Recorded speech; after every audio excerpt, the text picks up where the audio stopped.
Hello everyone, and welcome back to What a Barb, a Pollen podcast. I'm Obs, and fear not, I will be joined by the others very shortly for the final part of our Season 3, Episode 8 rewatch. And it's the final instalment of our Season 3 rewatch altogether. It has been a huge journey to get to this point, as you all know, so thank you all so much for sticking with us. We will get to the rewatch in just a moment, but of course, this week is all about the arrival of Season 4, Part 1, so I just wanted to pop on and wish you all a superb release week. In a matter of hours, we will have 4 new episodes on our screens, and we just hope that you have the best time watching the show. We're so excited to chat with you all over the next few weeks about everything that happens in Part 1, and I'm sure that we'll all be spending the next few days rewatching over and over and over and over and over again. As you know, it has been a little bit tricky for us to get this last instalment of Season 3 over the line and into your ears, and we know that we're cutting this episode a little fine, a little bit close to the wire, but we hope you enjoy this final rewatch nonetheless, and hopefully it will keep you company as we whittle away the last few hours of our pre-Benofi lives.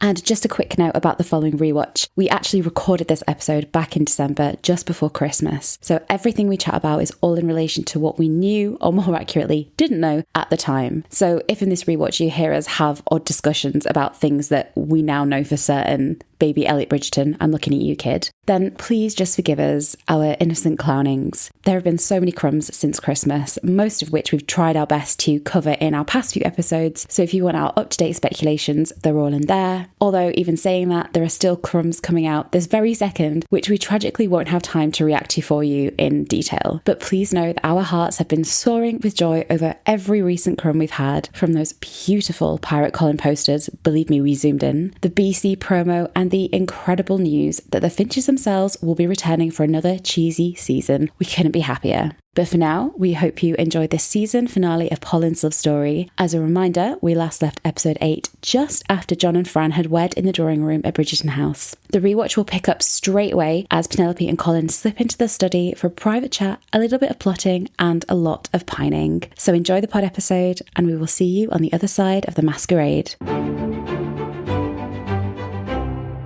As Colin closes the door, he assumes that Pen wishes to check up on the plan to speak with Benedict. He hasn't got around to it yet, which Pen is thankful for, because she doesn't want him to speak to Benedict after all. In fact, she doesn't want to place any of this on the Bridgertons, nor can she ask Colin to lie on her behalf. She says, "Your family, the one you have so kindly shared with me, they are too good, too warm and wonderful to deceive or cheat in any way. I will not let my lies spread any further than they already have." Colin is frustrated. All he wants is to help. And yes. He's like, the one thing I could do. My money, yeah. He's like, you've taken this away from me, this away from me, this away from me. I had one job. Mm-hmm. Because for him, this is the only way that he can love her in this way and be the husband that he's trying to be. The scene description here conveys that Pen is kind of responding to the "it is not up to you what we do, Colin." After she says that she only needs Colin to love her, it then states, Colin shakes his head. How will that help the situation? He clearly still doesn't get it. But anyway, Penelope holds her head high, asking for what she needs for once. She will not fade into the background. In other words, she is no longer willing to play the wallflower. She continues by saying, "You have given me so much already. You've taught me to hold my own. You've shown me I'm capable of pleasure beyond imagination.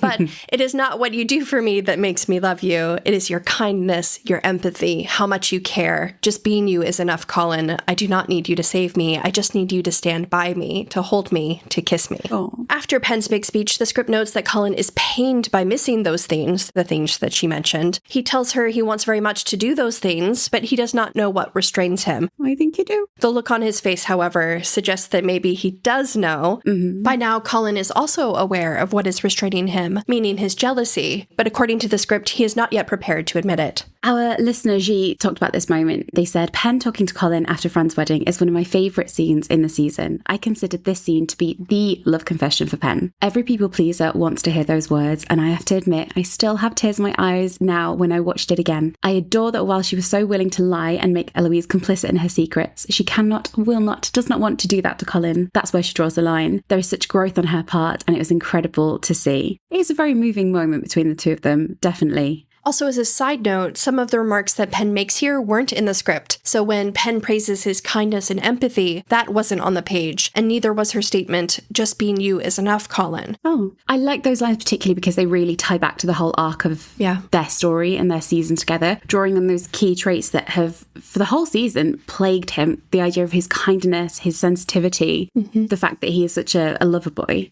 So I like that it's pulled back in here. And I think what's really nice about this scene is when she's talking to him and sort of absolving him of the weight that he's feeling unnecessarily, she says, you just need to love me. And it's sort of a liberating reach that she's given to him.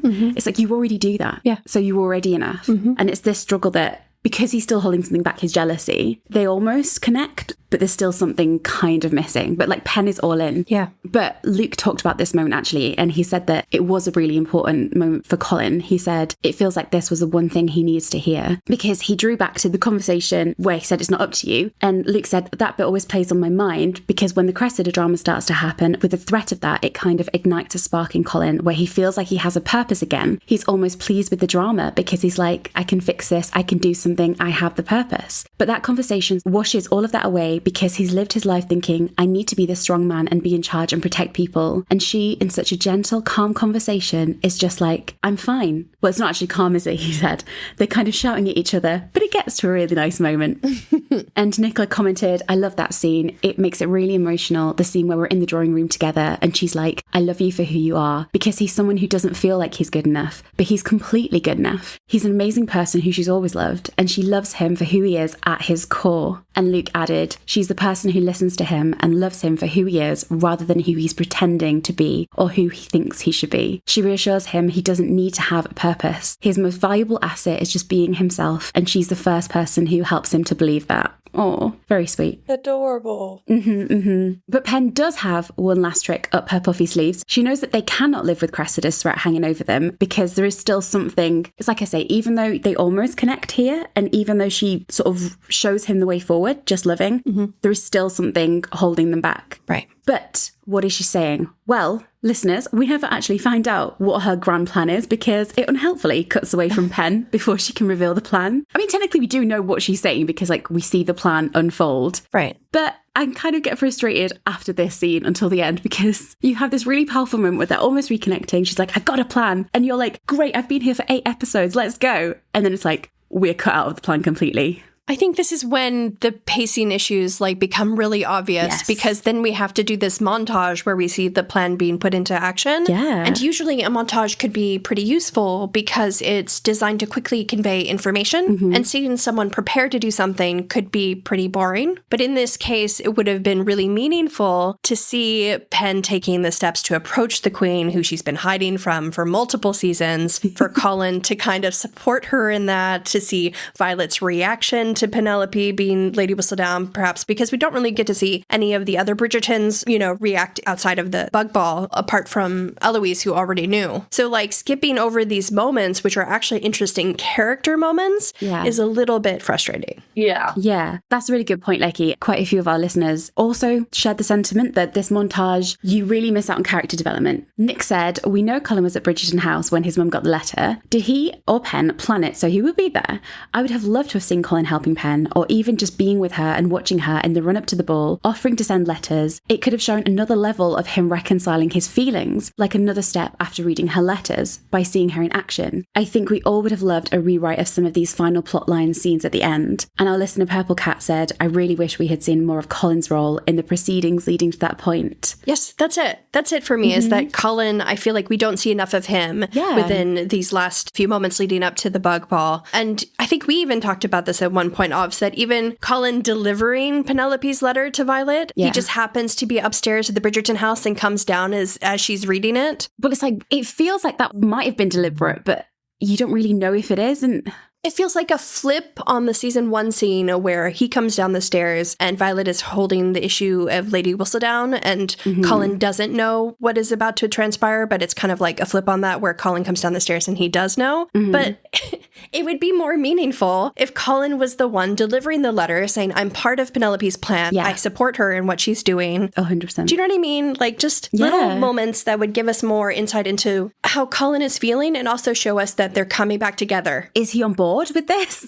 Yeah. Yeah. Well, our listener Pink Bunny felt that this was such a hole because they said, what was their marriage like in this episode prior to their reconciliation? Did they just ignore each other all day at home and not speak? I always think about them leaving the wedding, so after the scene that we've just seen together, and the fact that it was still morning when that took place. They had to spend the whole day at home together, and after they agreed to reveal Pen as Lady Whistledown, did they not speak much at all, even though they were working together finally? I wish I had seen some of that, or even Colin's talk with Violet. There's so much missing time that it's kind of a big plot hole for me. I agree. I think that we've spoken many times about how we also would have liked to have seen Penelope approach the Queen and Colin perhaps being there with her. But I was also just thinking it would be funny if they went home after this for like a domestic scene and Colin is just kind of like, I was thinking of maybe moving the sofa into the bedroom. Like inching towards. But he's not yet ready to get in bed with her, but he's inching his way closer. Yeah, it's just, she's like, I swear that was 2 foot further down the room. And Yes. he's nothing to do with me. Yeah. He's slowly defrosting. I would also love it too if like he just like couldn't help himself, like he was angry, but he just like helped her do shit anyway. Like she tried to reach a book that's on the tallest like shelf, and he goes and he reaches it and he like hands it to her like, well, here. I'm still mad at you. That would be lovely. Yeah. No, 100%, because like, and this is where it feels like it goes into like Pen's story rather than their joint story.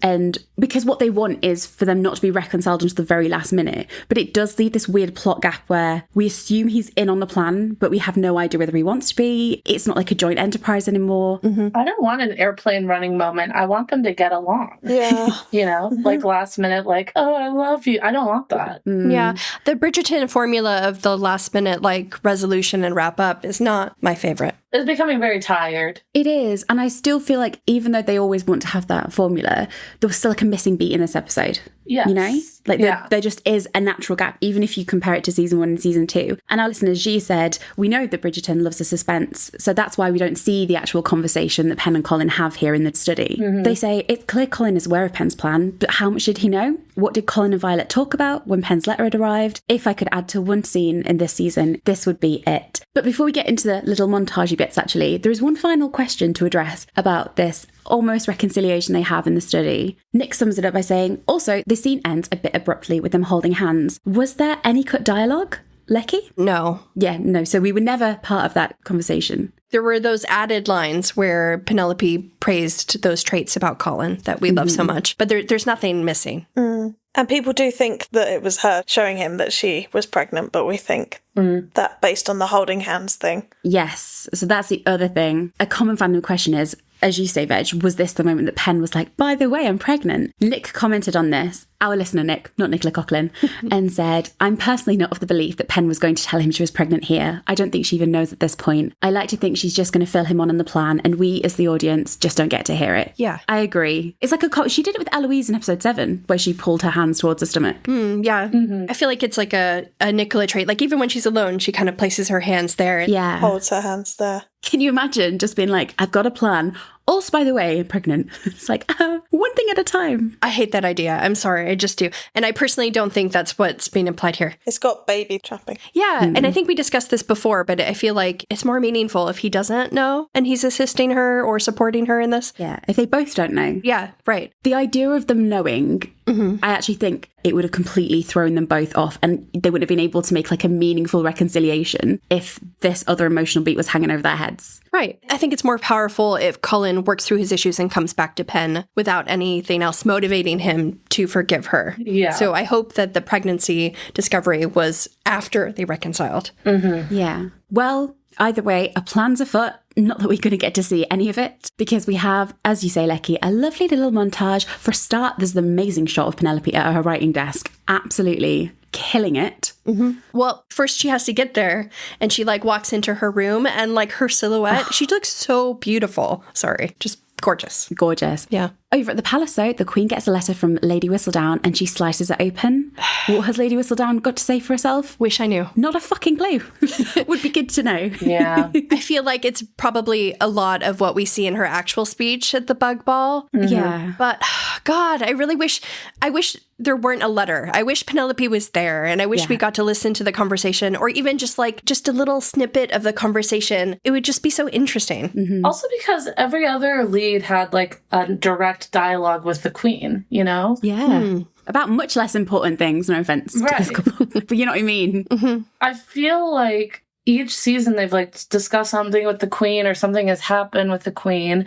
So it seems so out of place that they did nothing for Whistledown, who is this massive entity over the past few seasons. This has been the big mystery. Seems sort of ridiculous. Even without a conversation, seeing Penelope there with the Queen in place of a letter would have been so much more interesting. It would have been more interesting if she went with a letter and was like, I can't say this to you directly.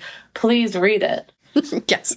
I'll hide behind this bush back here while you finish it. Yeah, and our listener G also felt the same. They said, I understand they wanted to make Pen's confession public, but I really miss a private showdown with the Queen. Maybe Colin arriving to the second half of it. Do you think they could have cut some moments in during her speech? I think this is something you once said, Beans, where like we still have the speech to the ton. Yes. Which feels planned, it's prepared for. Like she's planned this speech. And then in the speech, it's these like cool cuttings where we go to the palace with Colin. Yes. I love that. Yeah. Intercut. Like Pen can still lead it, but with Colin in tow, supporting her. Yes. Right. And you see this plan between Pen and the Queen formulating together to be this spectacle of a showdown where they're completely in cahoots with each other. Yeah. I think this is such a clever idea. And it would have been nice to reveal that as you went. Yeah. Right. So Pen's speech, and then you get a flashback. Yes, but the whole idea of intercutting between the speech and her former conversation with the Queen, I think that would be, that would have been such a clever device. I really would have loved that. Yeah. It would have given like heist movie where they're like, how did they carry it all off? And then you see them like planning it. Which would been really cool. Yeah. Right. She's like, I got a plan. And then you're at the bug ball. Yeah. And then you could add more layers even to the dialogue because she could be saying something to the audience that also is kind of a personal message to the Queen or has some other kind of meaning or connotation to it. And I mean, even to add on to what I was saying earlier, she could have brought her a letter.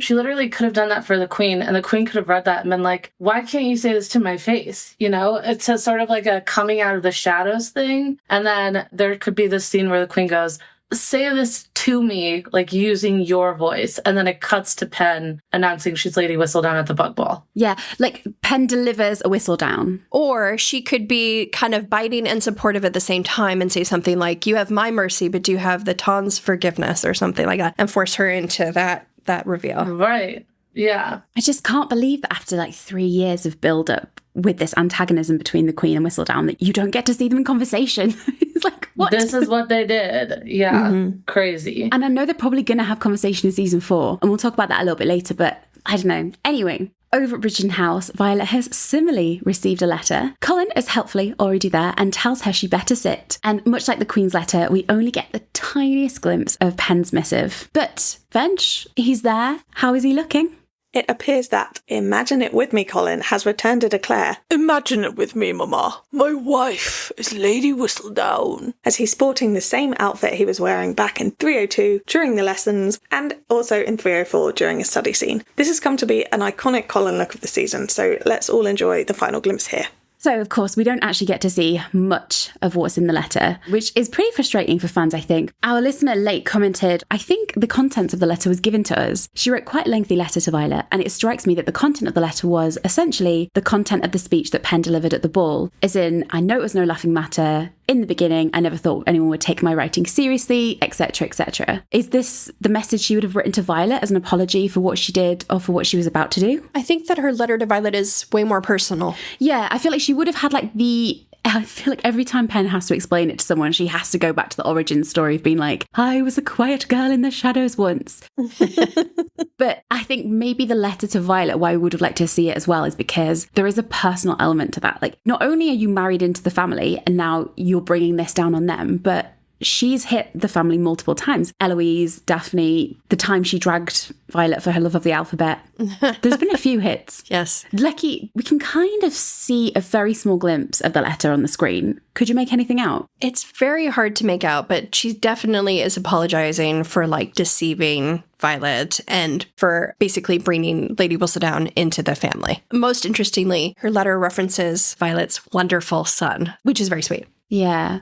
It would have been good to see because she's still thinking about leaving the family, right? Mm-hmm. So there's still a distance between her. This wouldn't have been the same as like, I'm fully part of the family, we're all in this together and we'll figure it out. It's her mentally preparing for it not to be a permanent thing between them. To leave, yeah. Yeah, I wish we had also had a little moment of Colin sitting down with Violet and talking about it. Because like, again, we never get to see the Bridgerton's reaction to anything. So what did Violet actually think about it? Because she's shocked at the bug ball and then they're in the epilogue happily ever after, but you don't get any family reaction like, are they okay with this? I was thinking maybe it would be too similar to the scene with Cantony the night before the wedding with Colin. But then I was thinking that that scene has an entirely different purpose in helping Colin get down the aisle and realize he still loves Penelope in spite of her being Lady Whistledown. Yeah. Whereas this conversation, I think he alludes to this at the bug ball. He says that he's never seen her so like quickly like proud. Seeing Violet's pride in Penelope being able to pull off being Lady Whistledown might help him at this point work through those issues of jealousy and his envy that he is battling with in this moment. That's a good point that you kind of get Violet's reaction through him. Mm-hmm. I wanted to see it in her face. Yeah. Anyway, we have a lot to do because aside from the blackmail plot, the plan to reveal her identity, Pen has also got a bug ball on her hands. And we have another little bit of the montage where we see her getting cash from her covered up bedroom and giving it to Varley. Why is Pen still keeping her Whistledown earnings in a childhood bedroom? Do we not trust your new husband? What's going on? This makes no sense to me. The only reason I can think of is that it's just easier to hand it off to Varley if she's already in the Featherington house, but I don't know. Yeah. Like, it's very heavy. She didn't want... I think, do you know, like, when you're in a really difficult point in your relationship and, like, even the smallest thing can set off another argument. She's had an argument with him. I can't move my money stash. Yeah, it's like, oh, sorry, let me just carry my massive bag of money through the house that you're really pissed off about. Leave it where it is. She's like, I can't find, like, a little hiding space beneath the floorboards at the moment because, like, Colin would just lose his shit if he walked in on me burying all my treasure under our bedroom floor at the moment. I could have just been like, she didn't even think about taking it out yet. Mm-hmm. She could still just been like, you know, I'm just going to keep this money hidden here just in case. Well, again, she's got this annulment in her mind, right? She's planning for the future. Right, that too. If she had already moved her money to the new place, it'd be interesting if she was moving it back now because she thinks she might have to like flee from the queen or something. Oh my god, yeah. Right. Just the saddest little montage of Pen taking her money backwards and forwards. Yeah. That's incredibly depressing. Well, Veg, how is our girl looking? Because I think we've got a little reduce, reuse, recycle moment, haven't we? Mm-hmm. Reduce, reuse, recycle. She's serving boob and bow, in fact, in a classic cute seafoam green dress and a bow in her hair. This was previously seen in 303 at the Hawkins Fair. You carry on reclaiming those bows, girl. But what is the money for? Well, as I say, we've got a ball to plan. Not really important, but where does Pen meet Varley at the bottom of the stairs? She was just in her room. I had the same question. What's going on? This is your question, Lucky. It doesn't make any sense. Like, why isn't Penelope coming down the stairs, meeting Varley at the bottom? Why is it the opposite? That makes no sense to me. I guess, like, maybe Varley was upstairs with Porsche and Penelope had already come down the stairs, but literally we just saw Penelope upstairs. Logic would dictate that she would need to move downstairs. Is there another montage of Pen chasing her around the entire building? Yes. The Featheringtons, one, are weirdos. And I say that lovingly. Two, weird timelines. Right. They don't live in our universe. Who knows? What I will say, Pen looks super gorgeous, framed on the stairs with that light pouring through the window on the landing. The light's coming for you, girl. And as Cressida desperately waits for her new fortune to pour in, she and Lady Cowper receive a rather cold greeting from Cressida's Aunt Joanna. Meanwhile, we're back for another round of Name Your Favorite Cut Mondert scene in Season 3. In this edition, Will finds Alice struggling to decide between two necklaces. Will deduces that Alice's indecision stems from another issue, namely that his cousin Mr. Davis is still on Alice's mind. Alice confesses that she's been thinking a lot about their newfound luck, as Mr. Davis mentioned, and how Lady Danbury has been helping them navigate their new role in society. Will and Alice ultimately decide that they want to play a similar role, using their new position to uplift others. This implies they weren't just agreeing to take in Mr. Mr. Davis's daughter, but that this was maybe the start of a perhaps season-long or seasons-long arc where they use their new power to help others and like advance their positions in society. Because of the class issues they'll be exploring next season, I think the writers, at least initially, thought this could be an interesting arc for the Mondriches in season 4. It's entirely possible that a cousin could show up with a daughter in 401, for example, or they may have invented a new storyline for them entirely. And you know what, babe? Not long till we find out. Yeah. How about that? Meanwhile, over at Tilly's house, Tilly's getting broken up with, and Tilly and Ben's conversation here contains some glaring foreshadowing for season 4. Just like Anthony and Colin have put their feet in their mouth in seasons past, Ben rejects the possibility of commitment, specifically with Tilly. Especially with you. Yeah. When she finds out he's married next season, she's going to be so pissed off. Yeah, but he is eager to remain free and open rather than close himself off to the world, which obviously, to me, means he'll find that love and commitment with Sophie opens his world in ways that he'd never imagined, which I'm assuming will be very sweet. But Tilly also cautions Benedict that the kind of life he's speaking of may grow tiring and that it can feel good to commit to someone. The scene description also echoes this, saying, "Off Ben, something in that statement resonating deep inside him, a little itch that will take us into next season." A little itch. Let's find a lady in silver to scratch that for you, darling. Later, Ben returns to Bridgerton House and has a little moment outdoors on the swings with Eloise. So, guys, we've been here before. We love a swing scene. It's tradition. Do you know where we are? We're in the back garden. We're on the swings. We've got Ben and Elle for their little traditional end of season chat. And you can't actually see this really in the episode, but you can kind of see Claudia as Eloise tucking something away under her shoulder. And that is because she was studying originally the pamphlet that she got from Theo back in that cutscene from 307. So the scene description reads, "We find Eloise on the swings contemplating the women's rights pamphlet Theo gave her. She looks up to see Benedict entering, smiling at her, and tucks the pamphlet away." Oh, I do love a Ben and Elle, a Beloise, sorry, of course, a Beloise swing session. And we're looking back on the past, but we're looking forward to the future. And that season 4 foreshadowing trickles back in again because they have to have their sibling bonding moment. As Benedict declares, it feels as if the next thing he learns may change him entirely.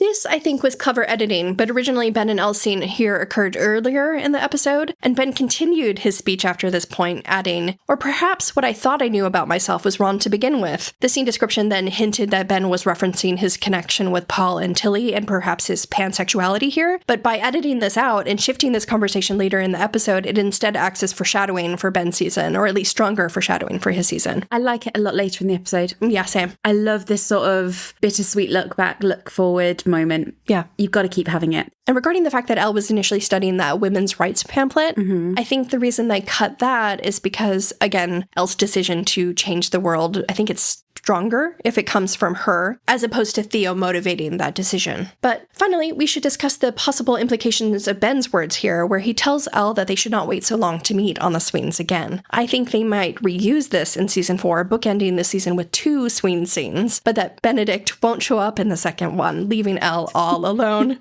Because we've always said that Benedict getting married would be like the final straw for Eloise and kind of like propel her into her season. Yes, pushes her off the edge. Also, I think I might be right because some swings were spotted in the back of Ranger's house twice during filming. Once toward the beginning of filming and once at the very tail end of the production. Can confirm. Although, Lecky, you know I'm an advocate for the fencing scene in Benedict's book. The swings are located right where the brothers usually do fencing. Yeah. So they have to be in shot anyway to make sense for the garden.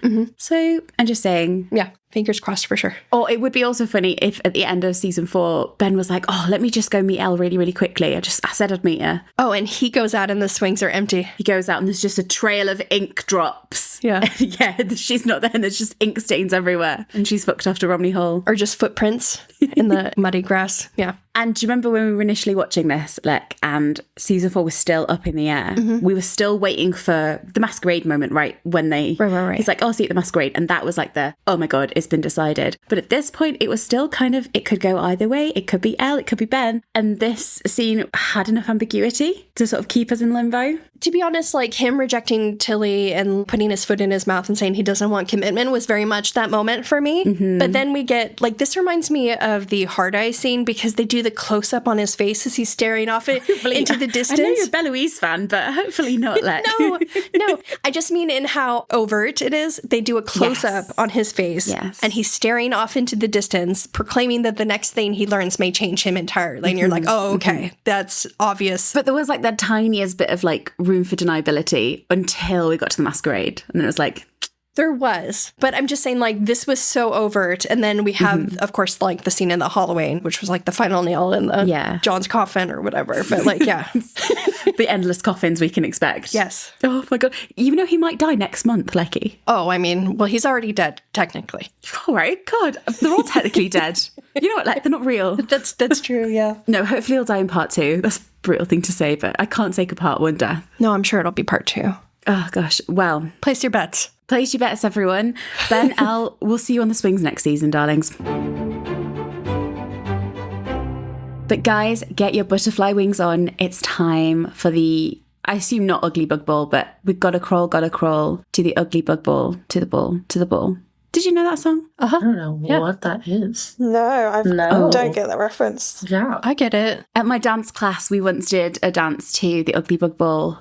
And we all had to dress. I think I was a ladybird. Oh. Gotta crawl to the ugly bug ball. Oh, yeah, you call ladybugs ladybirds. I actually feel kind of insulted now. They're like, you could be cast in the ugly bug ball. Yeah, it's a Disney song from the movie Summer Magic. Anyway, it's time for the bug ball. The sisters are waiting outside, ready for the disappointment of their low-budget affair. But never doubt Varley, because as they walk in, and Pen's deep pockets, but as they walk in, they're taken aback by the sight of the magnificent purple and orange decor. Pen has even managed to fund a repainting of the room, putting the funds to good use, babe. If you've been listening to our podcast for a while now, you'll have heard us repeatedly mentioning the symbolism of lilac, which means first love, of course, in the Bridgerton universe, as well as the importance of tulips, which in the words of Violet Bridgerton symbolize passion. And what do we see outside of the bug ball where our lovely Pollen will finally reconcile? We actually open with a shot of a big bunch of purple, let's just say lilac, tulips. Tulips! Look at that. Very cute. But before they reconcile, they need to arrive at the ball, and it looks like Pen not only provided the budget, but is also the first to arrive of our favorite couple. How is she looking, Veg? Pen really surprised us all with this ball look, I will say. For her final ball look of the season, this is Pen's first return to a bolder colour after the disaster of the Four Seasons ball. Nicola's primary makeup artist, Jessie, spoke about this look on Instagram, saying that it needed to be a powerful one since Pen has such a big speech and faces the ton in this scene. There was a little smoky eye added to Pen's look, but Jessie has said that the focus was on the lips. She said, red signifies the colour of fire and love, so it's associated with energy, power, strength, determination and passion. I feel like this was her moment to be a strong and powerful woman and stand up for what she loves. Creator Kat Quinn also pointed out that red is an important colour for the Queen, also being used by Lady Tilly and Cressida Cowper in their defiant moments, so it's an all-round bold, maybe even feminist look. Jessie said that it has an air of Jessica Rabbit too, who is a feminist icon as we all know. The hair was a simple extension to her pageboy vibe hairstyles from her engagement days to basically let the makeup lead the way with a simpler hair look. Farida Guedar said that she added a floral accessory above Pen's ear to emulate Beyonce, which is cute, hot, love it. Her dress also has a slight air of full moon ball about it, I think, and it's got the placement of the sequins around it. It's an amazing, bold, bluey teal, and to me the silhouette is just really bold, powerful, sleek. The fact it's glittery as well, and she's got silver shoes, ties really nicely into the light theme. Overall, gorgeous, but unexpected. And Porsche has cute little butterflies on her shoulder and bodice, even if she knows nothing of the surprise to come. And I think the sisters have little butterflies in their hair too, don't they? Or at least Prudence does. Mm-hmm. Yeah, very cute. Everyone looks so adorable. And as Pen stares up into the light, the musicians begin to play an instrumental cover of, well, if you look closely at the music sheets, I think they're actually supposed to be playing Queen's I Want to Break Free. which is Penelope saying, I kind of need an annulment. Yeah. But anyway. It's kind of foreboding, isn't it? Yeah. But ignore what they're playing, because actually what's playing is our good friend Archie Marsh's cover of Ellie Goulding's Lights. It fills our ears and transports us to later that evening, I think. There's another time jump. But I love the symbolism of lights begins to play and then night falls. Yeah. I do have a comment. I Want to Break Free was sort of like Freddie Mercury's way of like defining gender roles. Like when he wrote it. Oh, good point. So it's like kind of nice because it's like she's stepping into her own light. She's defying gender roles of the time. Oh, I love that. Because his whole music video is about him like dressing in drag and being domesticated and stuff like that. that. So I'm a huge fan of Queen, and I actually really love this song. And there's actually like even more symbolism in that Penelope needs to like break free of concealing her identity and come out to the Tom herself, basically. Yeah, stepping into the light. It's so lovely. They probably just couldn't get the rights. Yeah, would love to see a Queen song in the future. At any rate, the ball is now officially underway, and the scene description for this moment reads, "The ball is in full swing. Attendees toast, imbibe, and comment on the beautiful decor to their hostesses." There are actually a couple of cut moments at the Bug Ball, specifically with Lady Danbury and the Mondriches, and then again with Benedict and Tilly. We covered the cut scene earlier at the Mondriches where they decided they would sponsor their relative's daughter, but in the original script, there was a moment at the ball where we find Will and Alice in conversation with Lady Danbury, and you can actually see them finishing up this chat in the show. But here's what you missed. Basically, Lady Danbury tells the Mondriches that they're going to do an exceptional job sponsoring Mr. Davis's daughter, and Alice says they'll try not to burden Lady Danbury if they need assistance next season, implying she has very little time for herself. Lady Danbury apparently takes this to heart as she turns out and gazes upon not just Vi arriving with Marcus and the rest of the Bridgertons, but a handsome man in his 40s who lets his nod at her linger longer than need be. Like you tell me everything. Well, we'll come back to this. We certainly bloody will. This does go somewhere because the Mondriches tell Lady Danbury, "You don't take enough time for yourself." And she's like, maybe I should do something about that. Let me prioritize that instantly. Yes. And she locks eyes. Oh my gosh. To that I would say, get yours, Lady Danbury. Yeah. Sadly, she won't because the scene was cut. Yeah. Because I assume this moment with the handsome man was cut because it was so deeply embedded within this Mondrich cousin subplot that they couldn't tidily keep Lady Danbury having a little moment. Like untangle it? Yeah. So the whole thing had to go like a house of cards. Right. It's a tragedy. We had to lose hot eye contact with a handsome man. We love hot eye contact. We love hot hand moments. So rest in peace to whatever the ship name would have been. Lady Danbury's sex life. Yeah. Well, stay tuned, Ops, because there may be more disappointment in store for you later on. Oh, great. Thanks. Thanks, babe. Appreciate that. But I just want to touch on another cut moment. Not in episode 8. That would have followed directly on from the Lady Danbury and Mondrich scene. Can you guess whose scene's been cut? There's a theme. At this point in the original script, Ben then noticed Tilly arriving with Paul at the ball. And this comes as a surprise to Ben, as Paul earlier mentioned how much he hated society events. And also probably because he kind of rejected Tilly right before this. It's a little awkward. So messy. It makes no sense. Why is she there? Basically, I think they were patching things up and deciding to continue this casual fling relationship, this situationship. Okay. Tilly shows up to basically say the situationship is still on, even if you don't want me in a monogamous relationship. It's kind of awkward. Anyway, in the scene, Paul and Ben have a moment, and Ben basically assures Tilly that he isn't uncomfortable around her by offering to escort her around to the room. Tilly implies she's up for another hookup, and Paul and Ben take cheap shots at the Featheringtons. At their own fucking ball. I know. In their house. So when Ben quips that they only came to the ball to witness a tragic spectacle, Paul replies, "Can you blame us, those sisters, this ball? Who could have predicted?" I am disgusted. Disgusted. First of all, Paul, he literally just said, "I'm so rarely in society. I barely even know how to introduce myself." Oh, but you suddenly know all about the Featheringtons and can make a joke at their expense. Who's paying for your food that night? Rude as fuck. Yeah. Also, Benedict, rude as fuck again. Yeah. How rude to say that people were here for a tragic spectacle. Those are your in-laws. It's true. Yeah. Let's show a little respect, can we? This, it doesn't really make much sense, but it does explain why Tilly was at the ball, because I'd seen her in the background. Oh, did you? And I was like, why the fuck is she here after they've just broken up? How awkward. Does she not know how to read signals? But because there's all this context below where they were kind of patching it up and navigating forwards, I suppose it makes a little bit of sense. You know, the more the merrier. Yeah. Well, the party's in full swing as the townspeople soak up the Featherington atmosphere. Penelope stands next to her mother, who leans in to say, if this is our last night in society, at least Prudence and Philippa are having the time of their life. I mean, which suggests that Penelope's miserable as sin, but at least 2 out of the 3 are happy. Things are about to get even more exciting for the sisters as the Queen walks in and commands the music to cease. Shit is about to go down. And you two, we're coming to the end of our rewatch, which is very sad. Maybe not for us, but it is very sad for your acting careers. So, Beans, Veg, I'm going to cast you in a couple of your final roles. So, Beans, you're going to be taking on the role of the Queen. I can finally put on my glasses. Queen Beans. Lovely. Queen beans. Lovely. And Veg, you're going to duo here, okay? It's very Shakespeare sort of double roles here that you're going to play. Okay, I'm ready. The first, I don't know if you've ever stepped into these shoes before, these cheesy shoes. You will be Finch. Oh. And Penelope. What a combo. I feel we've had a dalliance before. Oh, God, lucky woman. Lucky woman. God. Listeners, let us know. You remember way better than us. Oh, well, give us your best Finch. Give us your best Queen. Trumpets blaring. Music stops. Queen Beans, take it away. Cease playing. As a result of my tireless search placing her in an impossible situation, I received a letter earlier this week from Lady Whistledown. She calls upon my mercy. Well, I'm a ghost now.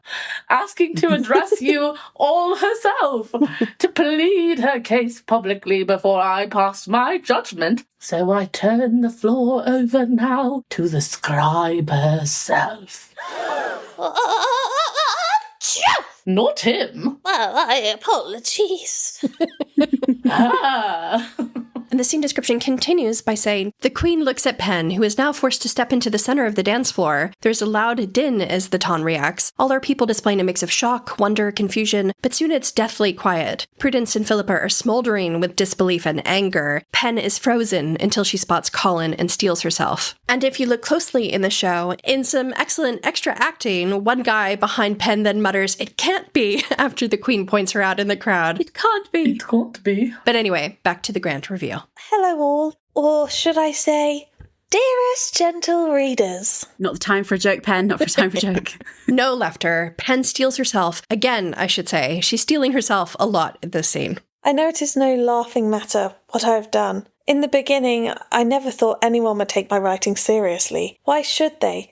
No one has ever taken any part of me seriously. She finds her mother, gaining a bit more confidence. I only realise now how common that feeling must be, to be a young lady to whom no one listens. She finds Eloise, and with her, more strength. I wrote about all of you because I was captivated by you, living your lives so out of the open. And in writing about all of you, I suddenly felt as if I had a life. I had power.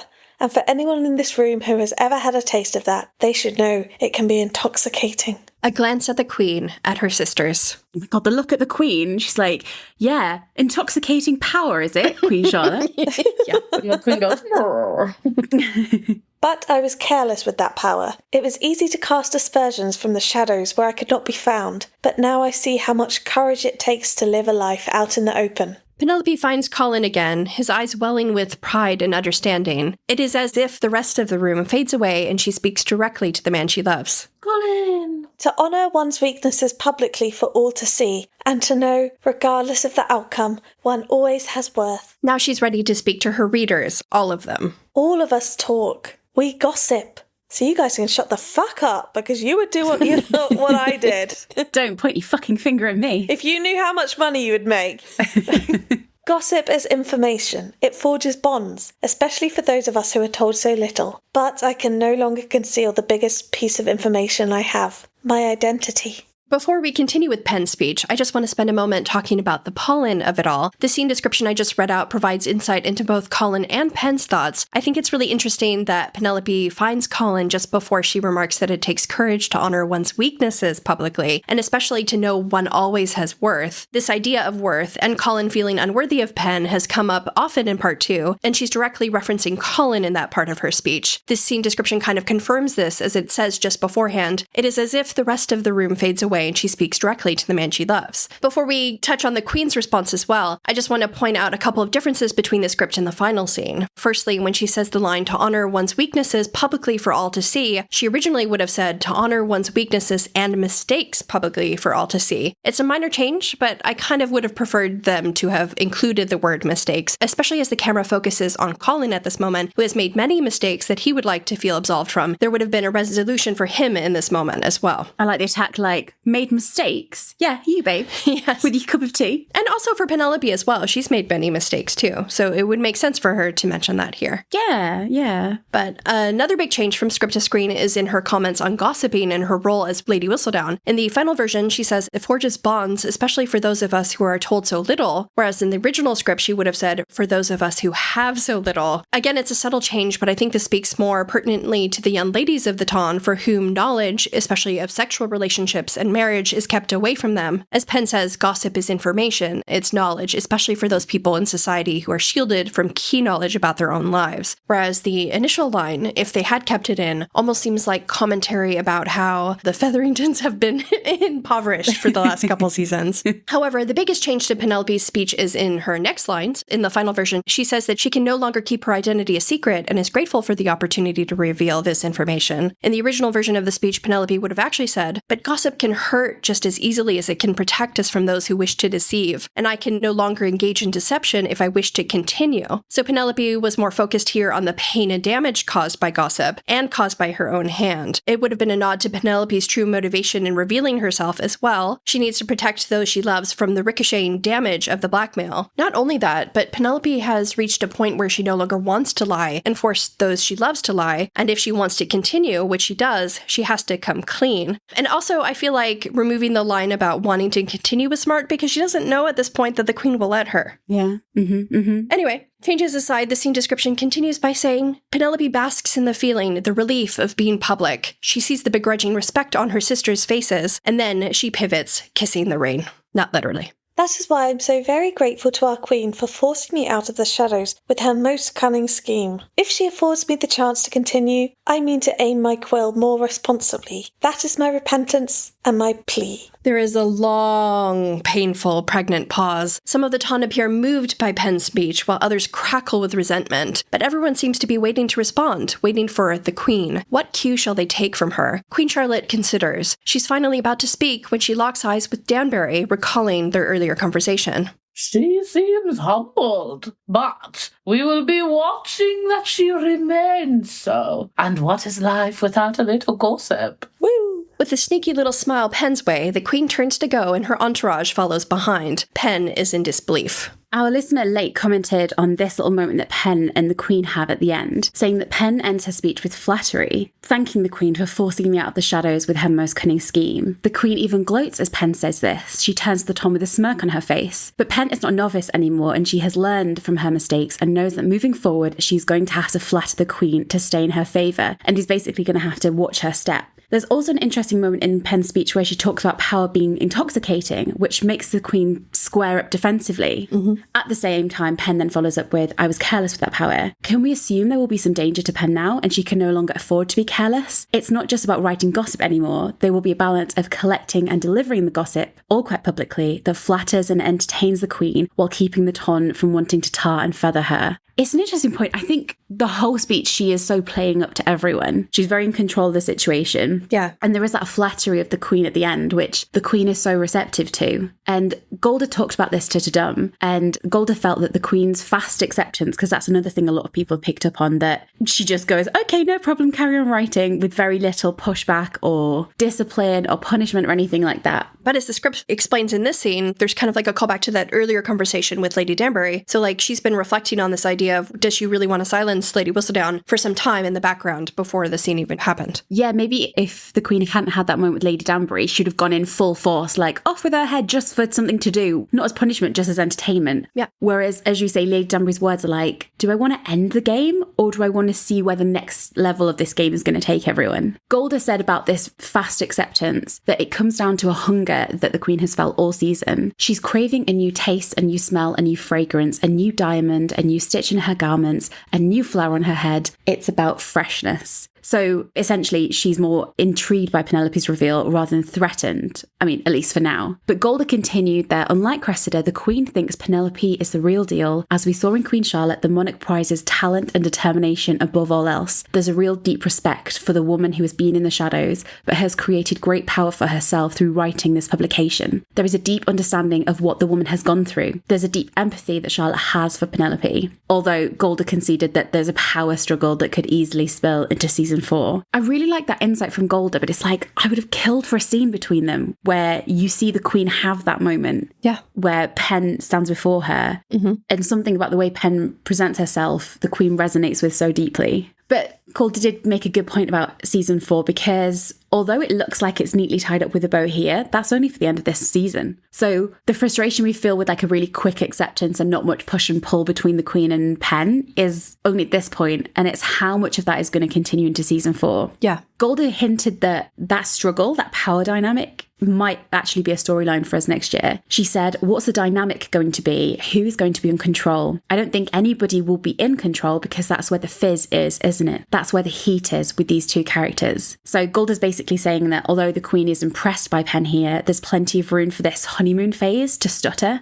and for conflict to brew in season 4. And I suppose another interesting point is that Pen in this speech has to visibly plead her case and show humility to the Queen. Like we say, it's a calculated move that she's been able to plan for. But what happens if in season 4 she's caught off guard in like a true frustration and they clash against one another? It's an interesting point that I really hope they pull up on next season. I think they will. In the teaser we saw, the Queen, I think we touched on this before, but her wig looks like it's shaped like a quill. Yes. So it's almost like she's allied with Lady Whistledown. In cahoots. So like, it would make sense to me that their subplot for season 4 would be like the realization that they're not quite allies. Yes. And Penelope perhaps doing something that ticks off the Queen. This is one of those storylines where I find it really disappointing the way it was handled in this episode.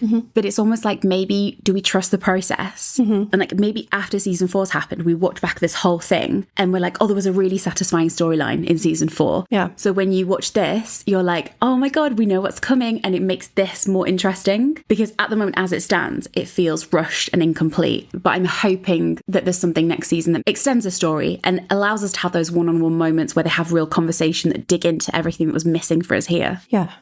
But back to the speech itself, Queen Charlotte's earlier conversation with Lady Danbury, as I said, influences her decision here before Queen Charlotte then basically hand waves away the Lady Whistledown issue. Not all that unlike how Queen Charlotte spoke up on behalf of Cantony after their own scandal back in season 2. And there we have it. Lady Whistledown is exposed at last, and by her own hand nonetheless. Book fans, you know this is kind of in keeping with what happened in Romancing Mr. Bridgerton, where by the end of the book, her whole identity has been revealed to everyone in the ton. It's something that fans didn't know whether the Whistledown reveal would be in season 3, because that's how it is in their story, or whether they'd want to extend the mystery for a few more seasons. But they did ultimately reveal her identity. However, there are pretty huge differences in the way they go about it from the book to screen. So if you've read the book, you know that this is still the way out of the blackmail scheme, this idea of we'll beat Cressida to it by revealing your identity yourself. But it's very Colin-led in the book. He thinks of the idea, he orchestrates it, he organises it, and literally he didn't even tell Penelope about it until she was at the ball. He sprung it upon her seconds before, not really giving her much time to consider whether she wanted to go along with it. He was also the person who made the speech. So again, taking the words away from her. So I think a lot of fans didn't love that from the book, and they didn't necessarily want to see that in the show, where Colin completely takes control over this moment from her. So I think many people do prefer this change where it's Penelope led. So she takes charge of the plot and she takes charge of the speech and she reveals her identity in the way she wants it to be. But again, it's lacking because Colin is kind of cut out. So what do you guys think about the reveal overall? I like that she reveals herself to the ton in the end over Colin, perhaps doing it for her. As much as I wanted Colin to be like there supporting her and part of like, not the decision-making process. Fully in on it. Yeah. I do like that it's her coming out of the shadows to embrace her little moment in the light. Yeah. Yeah, definitely agree. I think it's better that she did it. The speech just comes across a little phony. And I know it's because she's placating the Queen. Yeah. But I really wasn't expecting it, and not in like a good surprise way. Yeah. When it happened, I was like, oh, this is real? It just happens, doesn't it? It's like, oh, okay, we're doing this then. All right.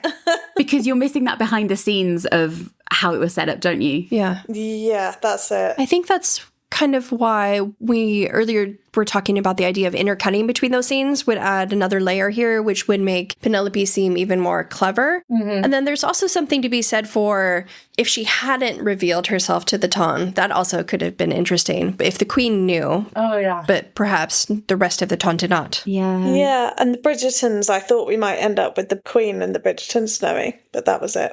Yeah.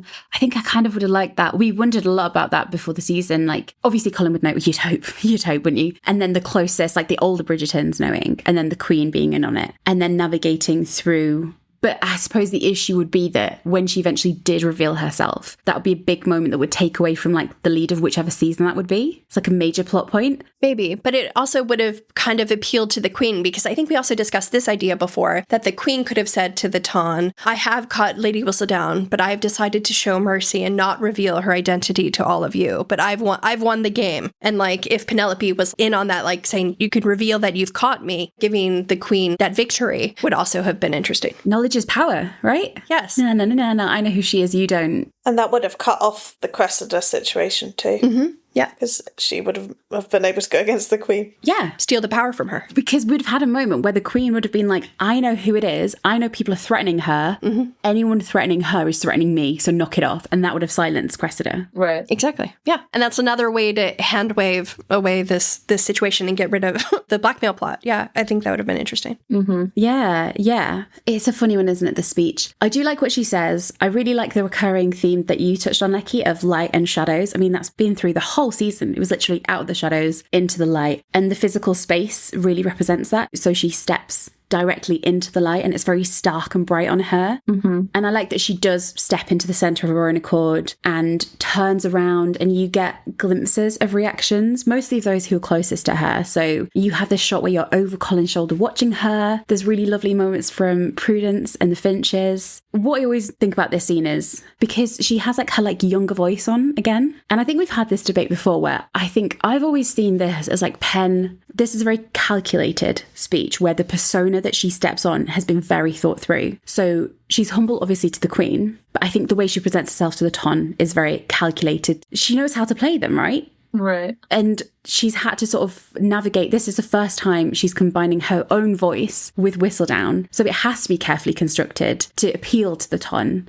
And it's interesting the way that she tries to play them to gain their sympathy. And I've always had the question of how far is the presentation of herself genuine? Like, how far is she genuinely nervous to step into light versus how much is it as like a calculated portrayal of being nervous and young and I was just a girl in the shadows who didn't know her own power? It's an interesting one. Do you think she's in control? Do you think she's super nervous? I think we've had this debate before, and I don't know how manipulative she's actually being here, because I imagine it would be really scary to step in front of your peers and reveal that you've been writing gossip about them for multiple seasons. So her kind of stepping back into, like, I'm just a girl who did not know her own power, I believe. Just a girl standing in front of a Ton, asking them not to chop my head off. Yeah, asking them not to murder her.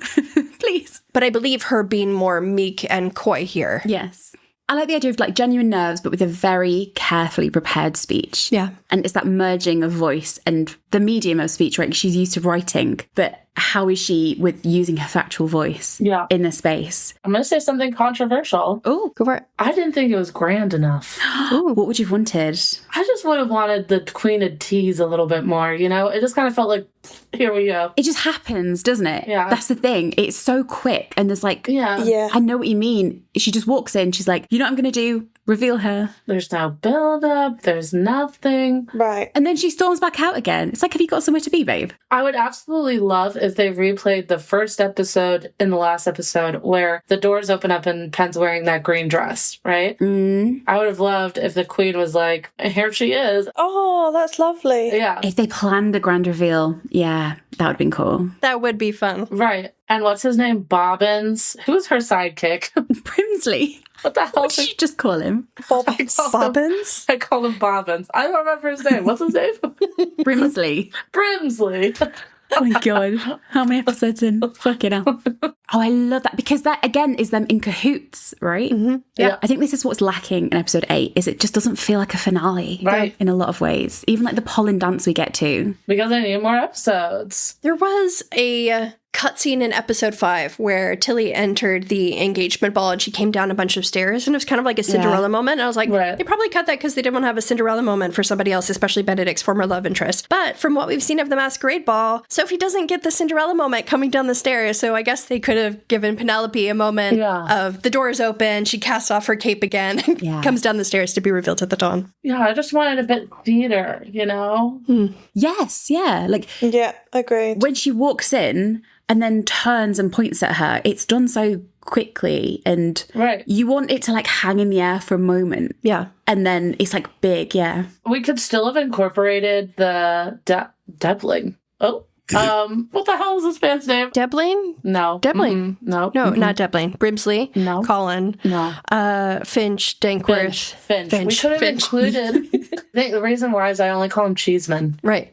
Cheeseman. So we could have even had a funny moment like that where like the doors open and Cheeseman is just like there, you know, like he's just standing there and she goes, no, not him. And he has to step to the side. Yeah. Yeah. And then also when they open the doors, maybe something malfunctioned with the butterfly machine or whatever. So Finch is trying to figure it out. And then it reveals Pen. And then all of a sudden Finch is like, oh, I got it. And all the butterflies get released around her. And Queen Charlotte's like, that's your Whistledown. You know, it would have been sort of dramatic. She has her speech, whatever. But I needed it to be like camp. Love all that. Yeah. I love this. Yeah. I can see it playing out the way Bean said, where like Finch is kind of like fiddling with the butterfly machine. Yeah. Which is literally right by the door. And the Queen points that way and he nervously sneezes. And she's like, not you. And then the doors behind him open and Penelope steps through. I love it. Mm-hmm. And then just the butterflies open at the same time. I love it. Yeah. Or but like if you want like a more dramatic, like darker one where the Queen enters and Pen's not there, and suddenly Portia's like, where the fuck is Pen? Like panicking because she knows Pen's in danger. And the Queen's like, I have revealed the identity of Whistledown, blah, blah, blah, blah, blah, blah. And it's like heightened and you think, oh my God, Pen's been like captured. She's in danger. Is she dead? Right. Yeah.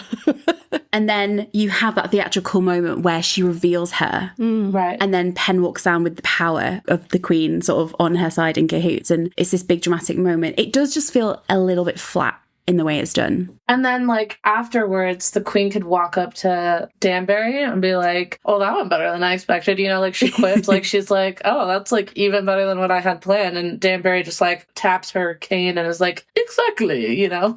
That would be another moment for Lady Danbury to say, I see the game continues. Yeah. And Queen Charlotte could say, I'm not quite bored of her yet, or something like that before she takes her leave. Yeah. But the Queen heads on out, doesn't she, like? As the Queen leaves, the rest of the Ton are left to take in the scene that's just unfolded in front of them. Everyone else seems to bow to the Queen, but Lady Danbury's eyes are on Pen. There's shocked chatter across the ballroom, including an excellent moment where Miss Livingston opens a butterfly fan in front of her face to mutter, really? But the Featheringtons all seem to be holding their breaths, uncertain of the fallout. That may hit in the next few seconds. Colin then exchanges a look with Elle after the Queen exits and nods, I think implying that he knew that was going to happen, but I'm also deciding that he's subtly conveying he's decided that he can forgive Pen too, as that's what ends up happening soon enough. Yeah, because I bet Elle's like, oh my God, please say that Pen involved Colin in this, otherwise he's going to be fucking pissed. Yeah. I love this little Colin nod. I mean, God, he does love a nod, doesn't he? Mm-hmm. But there's something so certain in the way he nods. And I also think he's mentally switched into like a bodyguard role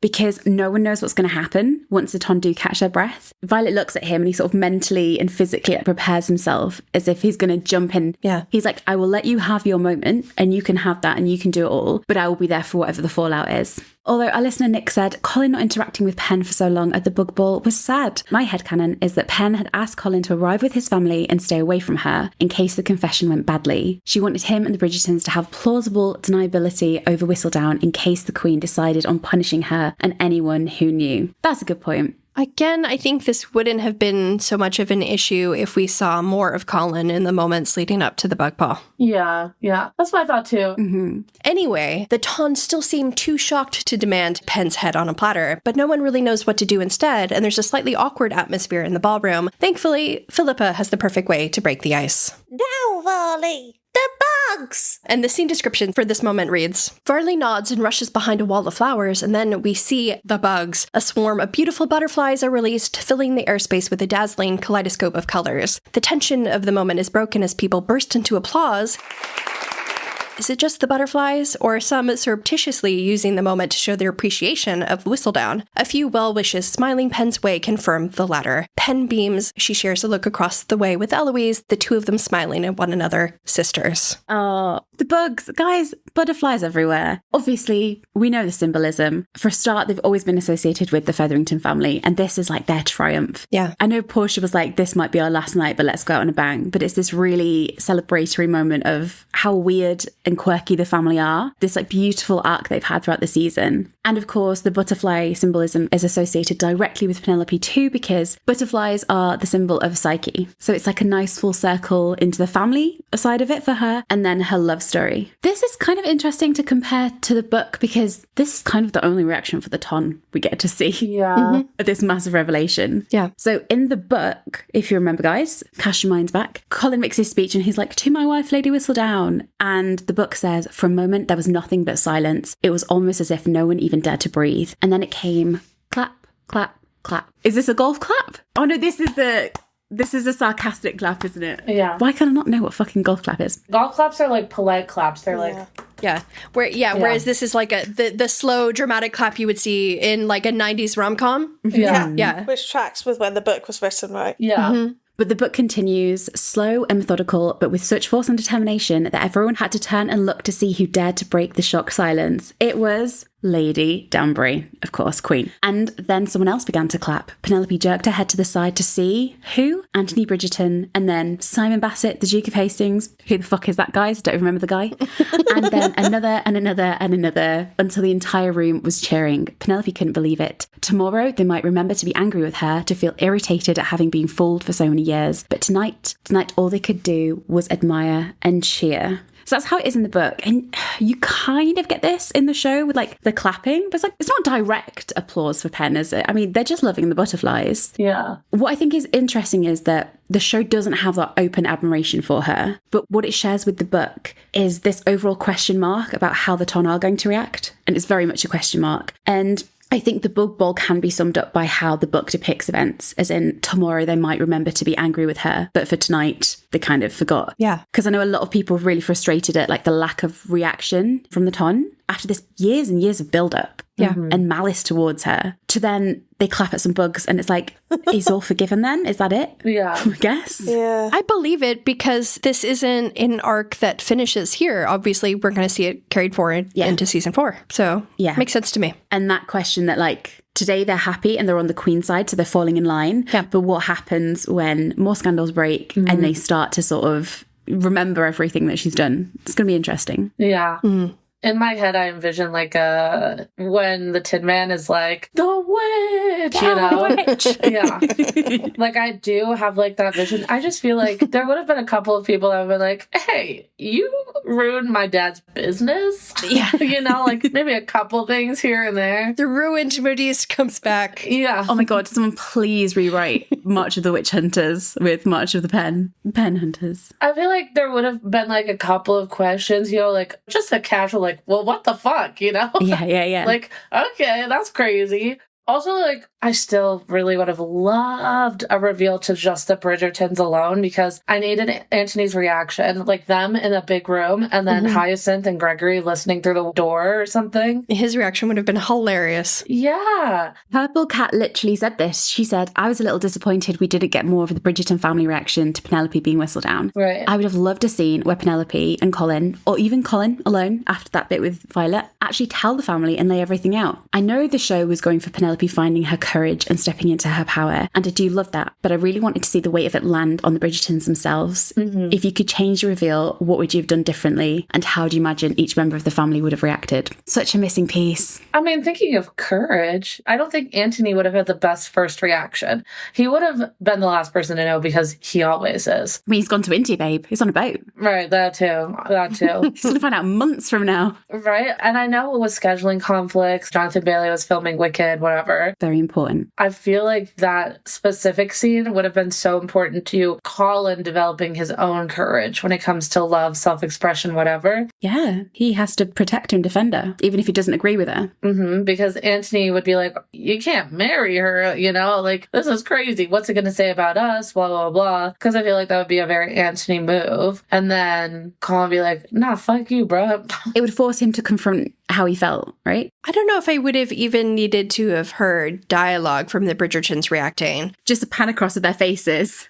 No, for example, Beans' idea of like the doors opening. Here's some more opportunities for clever intercutting. Like the door opens and we see Penelope step into the door frame, but all of a sudden she's at the doorway of like the Bridgerton drawing room. With the Bridgertons, yes. They've just found out the news and we see their reactions. Right. And then we cut back to the actual ballroom and she steps onto the stage and is revealed to the ton. Yeah. And we just see like Anthony is so expressive. So we could have the whole letter thing again, like they're reading the letter or whatever. Or she's saying, and Anthony's like looking around like, are you guys hearing this? Like, what the fuck?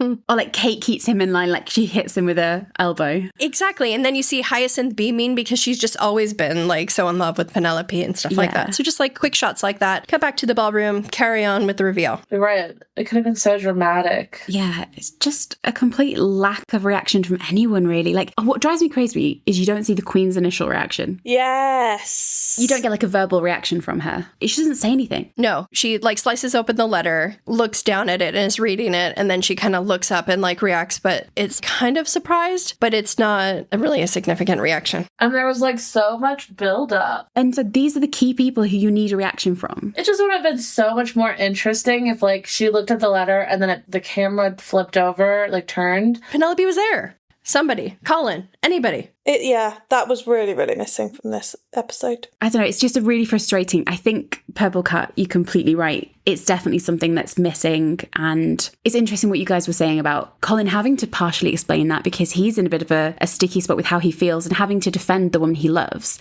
It's a bit like that Cressida scene, right? Where he's like, he realizes through his speech to Cressida how he feels about it. It's like a way to process it. But anyway, back to the Ton's reaction. Our listener Late said, Pen later reminds Colin the Queen has accepted her for now. But Whistledown has upset many who will not soon forget. The future may not hold such happy days. Late said, the foreshadowing here is thick. Do you think season 4 writers will follow through on this threat? What sort of trouble do you think Whistledown will cause? How do you think the writers will pull this off moving forward? It's weird, isn't it? Because like that seems like a very deliberate sentence, but then also they're so against compromising the happy ever after in any way. But is it like a bit of an empty threat that's mentioned here in episode 8 to raise tension, but they're not going to follow through with? Here's an idea. Like I said, I think they will be allies at the beginning of the season, and next season the Queen is going to want to figure out who the lady in white is, the lady in silver.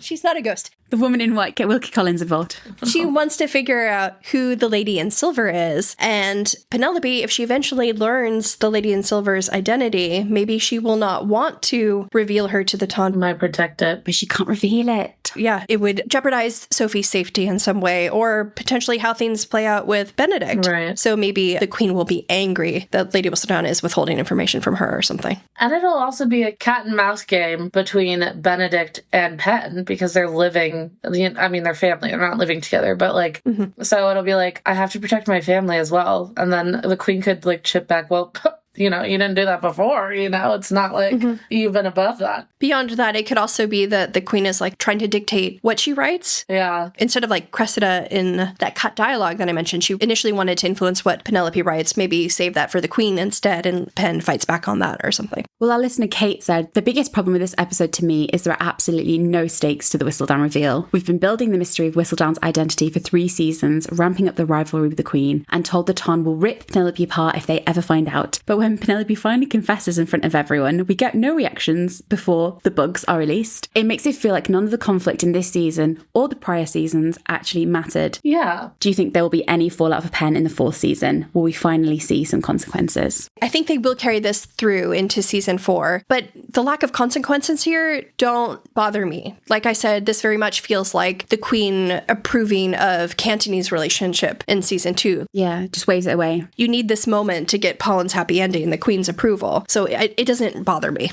I think it's definitely going to be a subplot in season 4. I don't know how big of a subplot, but I can't imagine that Pen's relationship with the Queen won't be given focus. I think laced through this entire season, especially with the Cressida double plot, you learned that the Ton don't really want to chop her head off and kill her. They're just more entertained by her and they miss her when she's gone. Yeah. But it is going to be very interesting to see, like, it's easy to, I don't know, like once you know who someone actually is and you see them in the street and you know the damage they've done, is there going to be repercussion? Or is that too much of a threat to the happy ever after? And are they going to go about it in a much more jokey way? I was going to say, I think they've also touched on the fact that it might be a little comical in that Pen's now like a public celebrity and being in public and everyone knows who she is and what she does, maybe trying to influence what she writes or, you know, trying to show off in front of her, like, I have a new dress, mama, like in front of Penelope. You know what I mean? I think, too, Pen might utilize maybe the upstairs, downstairs sort of method where she has eyes on the ground with the people who work. Yeah, she's got to expand her network.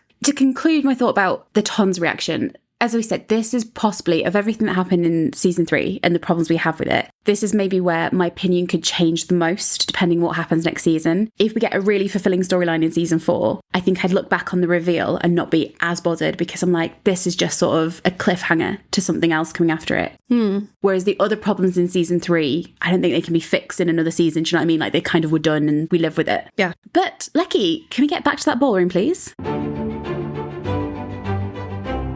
Back to the bug-filled ballroom, the butterflies flutter around the chandelier, and a relieved Penelope smiles at Elle. Prudence then praises Philippa for her genius in a very sweet Featherington moment. Both sisters are swiftly swept onto the dance floor by their husbands. Varley catches a breath and wipes away a tear, clearly overwhelmed at all that has transpired, and we cut to a beautiful shot of Penelope posed with a butterfly on her outstretched finger as Lady Danbury approaches. Oh, finally, a moment book fans have been waiting for all season. Lady Danbury is bursting with pride as she mentions Penelope's previous column and how close Queen Charlotte really was when she suspected Whistledown was Bridgerton protecting her own. But the difference is Lady Danbury did know who Whistledown was, and she explains how she pieced it together. Lady Danbury knew Whistledown wasn't a Bridgerton. She's like, I've known them a long fucking time. None of them have got that in them. None of them have that brain cell. But there is only one person who loves the Bridgertons more than I. I don't know that Pen knows just how much Lady Danbury has loved previous members of that family, but but it's very, very sweet the way she's worked it out. And Pen is surprised to learn that she had an inkling of her true identity, as well as to know that she has the older woman's approval, because Lady Danbury tells her that she's looking forward to Pen's next edition, and then she sort of flits away. It's this really brief but really powerful moment. I think we all wish we'd seen more of a relationship between Danbury and Pen this season, but we'll accept this, right? Yeah. Thank you very much for the nod. Hopefully they build upon it next season. Penelope is then joined by Portia, who tells her youngest daughter that she is a wonder.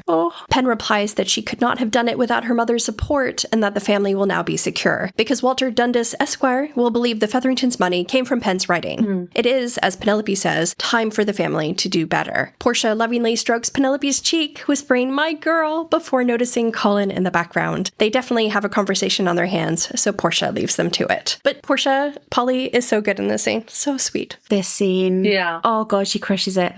Beans, you've been a long time fan of Portia. Is this the resolution that really feels earned for the two of the characters, do you think? It does. And even when Lecky was reading it, I got chills because I just love Portia so much. And I know she's going to be in the next season, but like I do know that her time is probably coming to an end. A bit more limited, yeah, as well. Probably after this upcoming season. Yeah. So I'm very sad, but also it's bittersweet. And I love that. We still got Portia, I think, in her best. She's still scheming and conniving in her own ways, but she loves. She really does love. Beans, you've always advocated for her character, even in previous seasons when she was a lot more of a grey character, especially towards Penelope. Yeah. And a lot of people are like, God, it's going to take a lot for us to get from that relationship to like a fulfilled, good relationship with them. And we've talked a lot about how the Featherington storyline, the sisters included, is such a highlight of part 2 especially. And I really feel like it has been earned, this moment, and it feels so genuine. As you say, Lecky, gorgeously played by Polly and Nicola. Wonderful.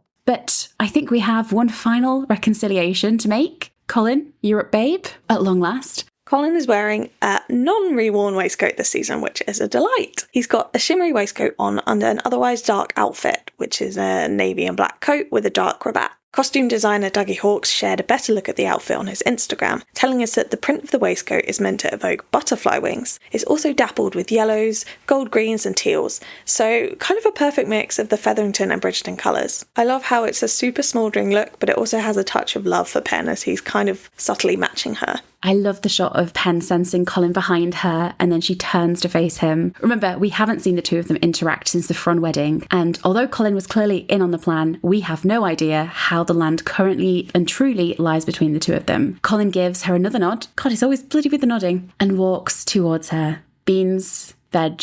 Penelope. Yeah, getting to character, guys, you two, I think this might be your last. Maybe. We'll see. This is last Colin and Pen. Lecky, I don't think there's any scene descriptions in this, so stand down, babe, so sorry. For one last time this season, take it away with your Pollen. Good evening. Good evening. Penelope, thank you for your letter. Can I just jump in? Thank you for your letter. Is he thanking her for the letter to Violet? Yes. So have you two not spoken to each other? What the fuck is going on? Let's just move on. Oh my God.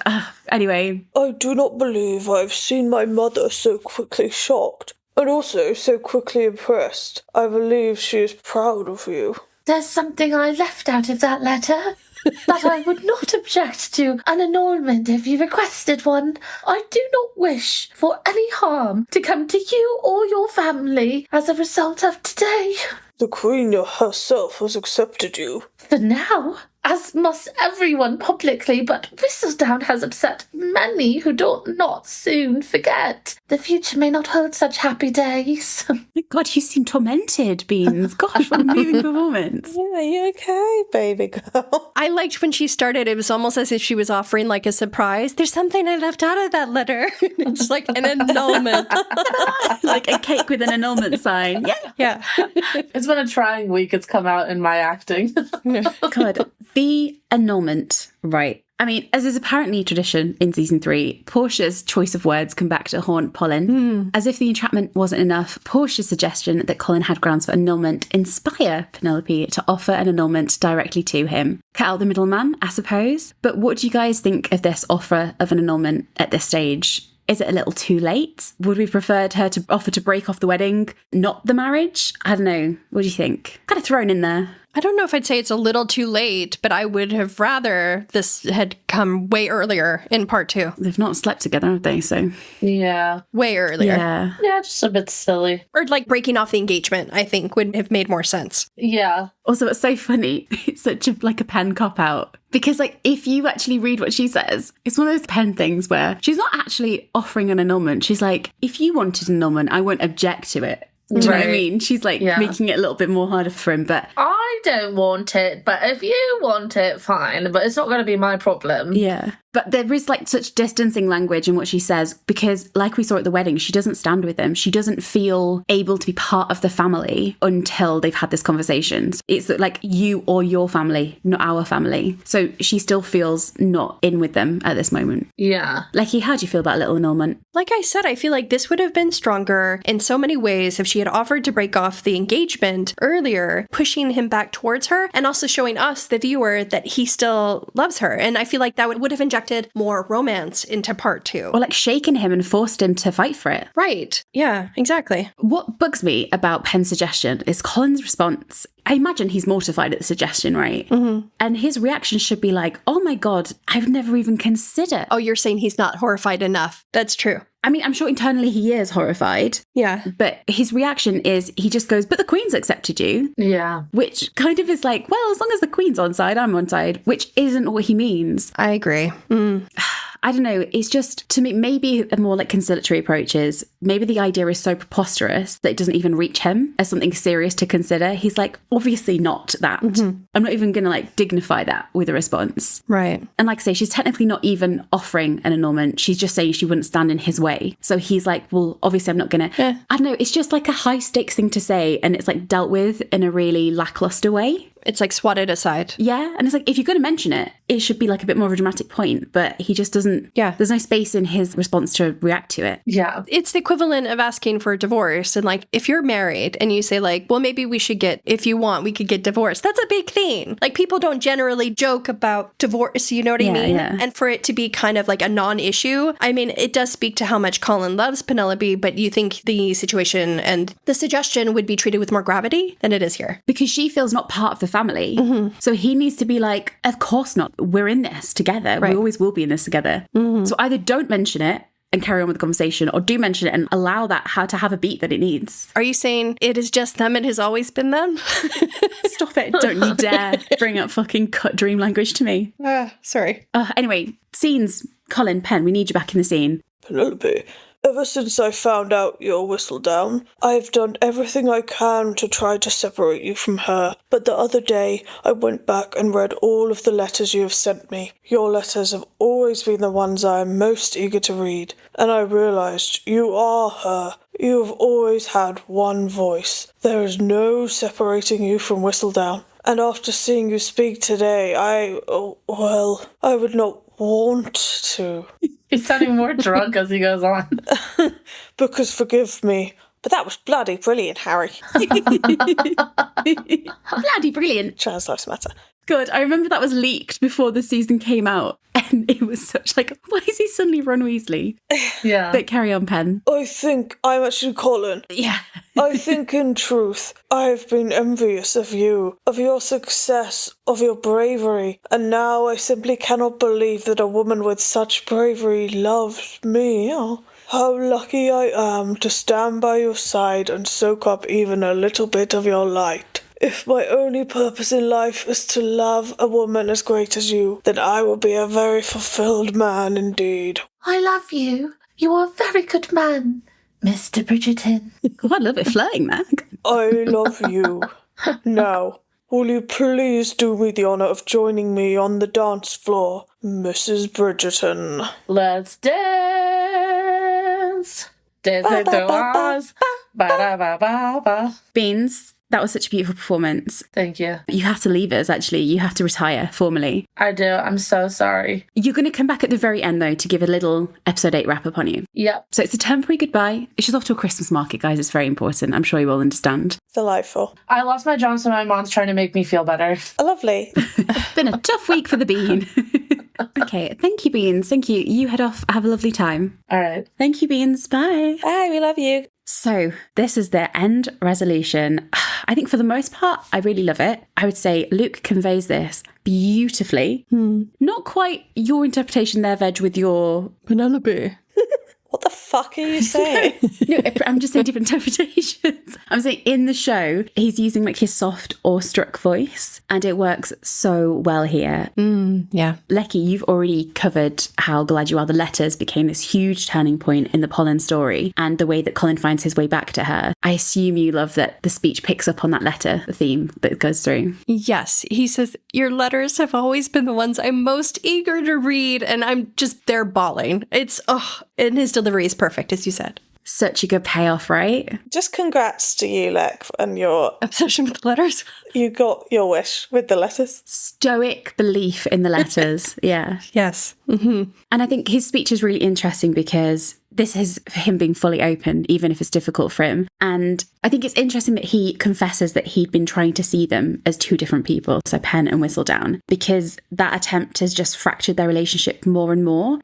He just couldn't believe that his friend, his love, who had always supported him, could be the same woman who would turn a pen on him in a moment. But their letters that he went back to, they contained the truth that she'd always been there. She'd always been Whistledown. Yeah. So I love that you have this moment where he embraces that fully, and he says that he would not want to separate her because he realizes he loves her entirely as this one person.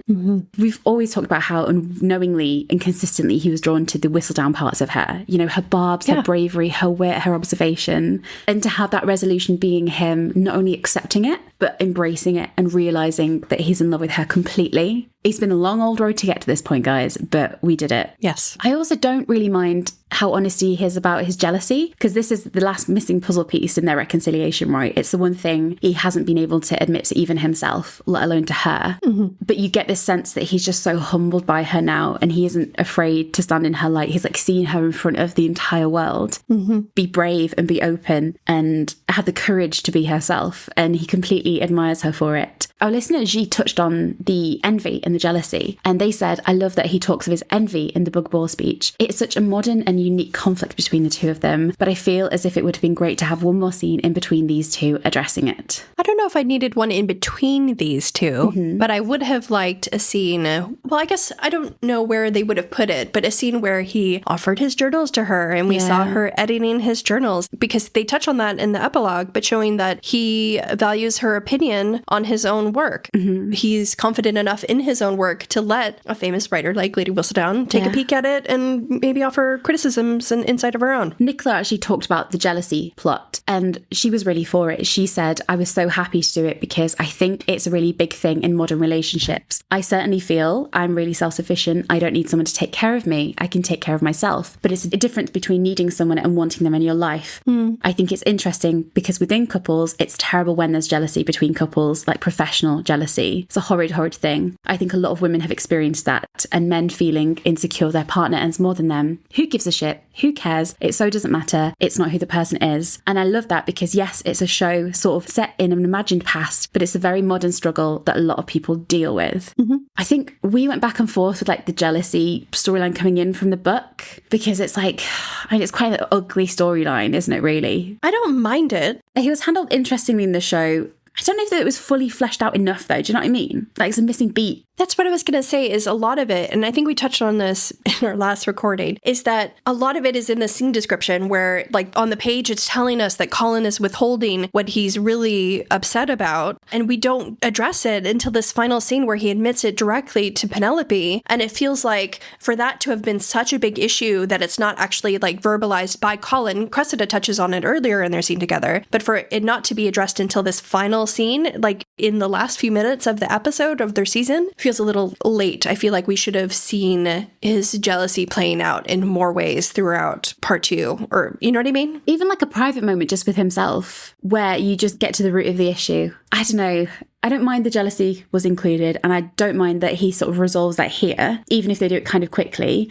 But this is a really beautiful scene. It's shot really beautifully. The performances are gorgeous, everything like that. Yes. But there is one part of this speech that I personally like can't get on board with. Like, I think you know what it is. Yeah, go on. It's when he says, if my only purpose in life is to love a woman as great as you, he's like, I'll be fulfilled just that. Again, Luke's delivery, perfect. But I so strongly dislike that this is a conclusion to Colin's arc as a character. It would have been so easy for him just to say, I'm honored to stand by your side, by the side of a woman like you, without saying that's his whole he'd be happy that being his whole purpose in life. We know he's been searching for a purpose, but for his purpose to just be supporting Penelope, not my favorite. Because I get that he's picking up on what she told him. She was like, you don't need to do anything, you just need to love me. Right. But she wasn't saying your only purpose in this life is to love me in a subservient manner. Right. She was saying you're already yourself. So like his character, since literally season 1, is like this search for purpose. And he's massively struggled with self-worth in himself, in the place he has in his family, the place in the world, in his own writing. And so it just has never sat well with me that his conclusion is to again diminish himself by being like, if the only thing I ever achieve is to just stand in your light. Like, why can he not share the light with Pen? Like, they're both writers. Yeah. Why can't they share it? Why can't it be like, if we have this life together, that's all I want is a life with you? Yeah. And it always brings me back to the book, which isn't perfect by any means, but there is a little moment that I think would have worked here instead. And it's actually interestingly about dreams, which has been that recurring theme. So in the book, before the reveal, Penelope says, I don't want to destroy your dreams. And Colin says, they were never my dreams until I met you. And then she's like, you don't want to publish a journal? She's kind of confused, like, what do you mean? And he goes, I do want it. It is my dream, but it's a dream you gave me. And getting my work published, well, it doesn't hold a candle to my real dream, which is spending the rest of my life with you. That made me tear up. That's so good. That's not 100% perfect, but I honestly think that would have worked way better here. You know, when she's like, but what about your family? Like, you're going to be in danger. And then if she'd have gone like, but you want to be a writer. What if this threatens you as well? And he's like, I do want that. I do want to have this shared dream with you, but I want our dream to be the two of us together, rather than what he says here, which is like, the only thing I'm going to achieve in life is just to sort of stand and watch you be brilliant. I don't know, because it's still romantic this way, and it still has him prioritizing his love for Pen, which you need for like a romantic conclusion. But this would have acknowledged the role that she plays in his writing and supporting him. Yeah. It doesn't diminish what he wants from his life and the person he is. It also doesn't diminish the writer's goal of showing, you know, addressing this issue that Nicola was touching on that she thinks is so important, this like modern struggle of men being unable to accept when their wife or their partner is more successful than they are, because the issue of being equals is like equally as important. I feel like they could address that without him saying, my entire purpose in life is just to be by your side. He should say, I'm honored to like spend my life with you and be by your side, but that shouldn't be his whole purpose in life. It's just in an episode where he's kind of felt sidelined. Kind of makes it more glaring. The fact that this is like his final resolution, and it's like you've literally spent a season thinking you were less than, and your conclusion is still, oh, I'm still not as good. Like, where is his confidence in this scene? Yeah. It's just one of those moments where the finale feels like Pen's finale rather than Polin's finale. Do you know what I mean? And it's the only bit that just stops me from fully enjoying the scene. I listened to Victoria said, I really wish Colin could have had a hero moment in episode 8. Just a crumb. I understand they were going for a girl power theme with Pen fixing all her own problems, but if we had shown them working together, it would have been more satisfying. I agree. Bring back the balloon. No. Get another balloon there. I just feel like in general, I would have liked to have seen, I don't know if Colin needed a hero moment, but he needed to be part of the equation at all. Yeah, just to be in the maths problem would be great. And it is one of the ultimate issues with episode 8 that it's like Penelope's moment instead of Polin's, isn't it? So do you feel that this is a full reconciliation, an earned happy ever after? As I say, Luke's delivery is so beautiful. I love the tears in his eyes, the tears in her eyes. You really feel the journey that he's gone through as a character. When he mentions her success, yes, it's a big factor, but he really points on her bravery and how important that is, and quality he's always admired. And it's not just her talent that he appreciates and has felt threatened by, but it's also the way she's been brave enough to put herself out there, to live openly and to step into her own light. And that's what's inspired him, even when it's challenged him as well. Yeah. I feel like I like every sentiment beyond the one we both kind of disagree with. And I do agree that Luke's delivery is so good that I do like the scene in spite of the issues I have with it. I love that he gets teary. It's such a Colin thing to do. Yes. So it does feel like an earned resolution. It's just been like a funny couple of episodes for them, hasn't it? Yeah. This isn't super interesting, but there are also some minor differences in the way this scene was originally written. Colin initially started his speech by saying, I have heard your speech, now hear mine, which they likely felt they didn't need. It's like saying, I'm going to talk now. But he also originally said, ever since I found you are Whistledown, I have done cartwheels in my mind to try to separate you from her. What a beautiful visual. Colin cartwheeling. In the end, he ended up saying, of course, I've done everything I can, which I think emphasizes that he's been more actively trying to find a way back to Pen, just in the wrong way by trying to separate the two, as you said. Yeah, they really like leave it to the last moment, which obviously dramatic tension. Like Pen doesn't know how he's going to react. And then you have just this beautiful, soft, loving acceptance of her, this embracing. It is like a really sweet ending to their story. And of course, how else would a Pollen resolution lead but into another dance? A very full circle moment. Dance! Don't we love a little dance? And it's very cute. They swirl and they twirl and smile at one another. What do you think of this like final dance? Because it's so light and funny and they're like playful and it's not heavy. I think it falls short of the Saphne and Cantony final episode dances for me, just because I absolutely love Colin laughing during this dance, and it's very sweet and they're very like Pollen, but why is it so short? Oh my God. And why are there so few close-ups? You should see Lecky's face. She got so visibly angry. Sorry, if you're just thinking back to Wrecking Ball and like Cantony are up in each other's faces and you just see the tension, and of course this is a different kind of relationship, but I want to see more of their love. I want to see the close-ups of them laughing and being Pollen again. Yeah, like it doesn't have to be super dramatic, but you need to be in the moment. They just join a crowd, and then like you're doing that thing with Pollen where like you're peeking and everyone's walking in front of them and you're like, can I just get a shot of these two people, please? Yeah. Do you think, because this is like something about episode 8, it just doesn't feel like a season finale, because we have loved the season finales and it just doesn't feel dramatic enough or heavy enough. It just feels rushed also. You can't even linger on the reconciliation because they have to cut away. Could they have not danced and spoken at the same time? Could they not have had that dramatic conversation like mid-dance somehow? I don't know. It's just... Oh, actually, that would have been a little interesting. Do you know what I mean? Like, they're dancing and they're talking, and it's like a mirroring of the look after you dance. Yeah. The way they dance is like they're pulling away and then they're coming back together as he's like speaking to her. Do you know what I mean? Oh, I love that idea, actually. Just to add a bit more gravity to the scene, because like this is the major reconciliation we've been waiting for, and it just doesn't have the same impact as 108 and 208. Yeah.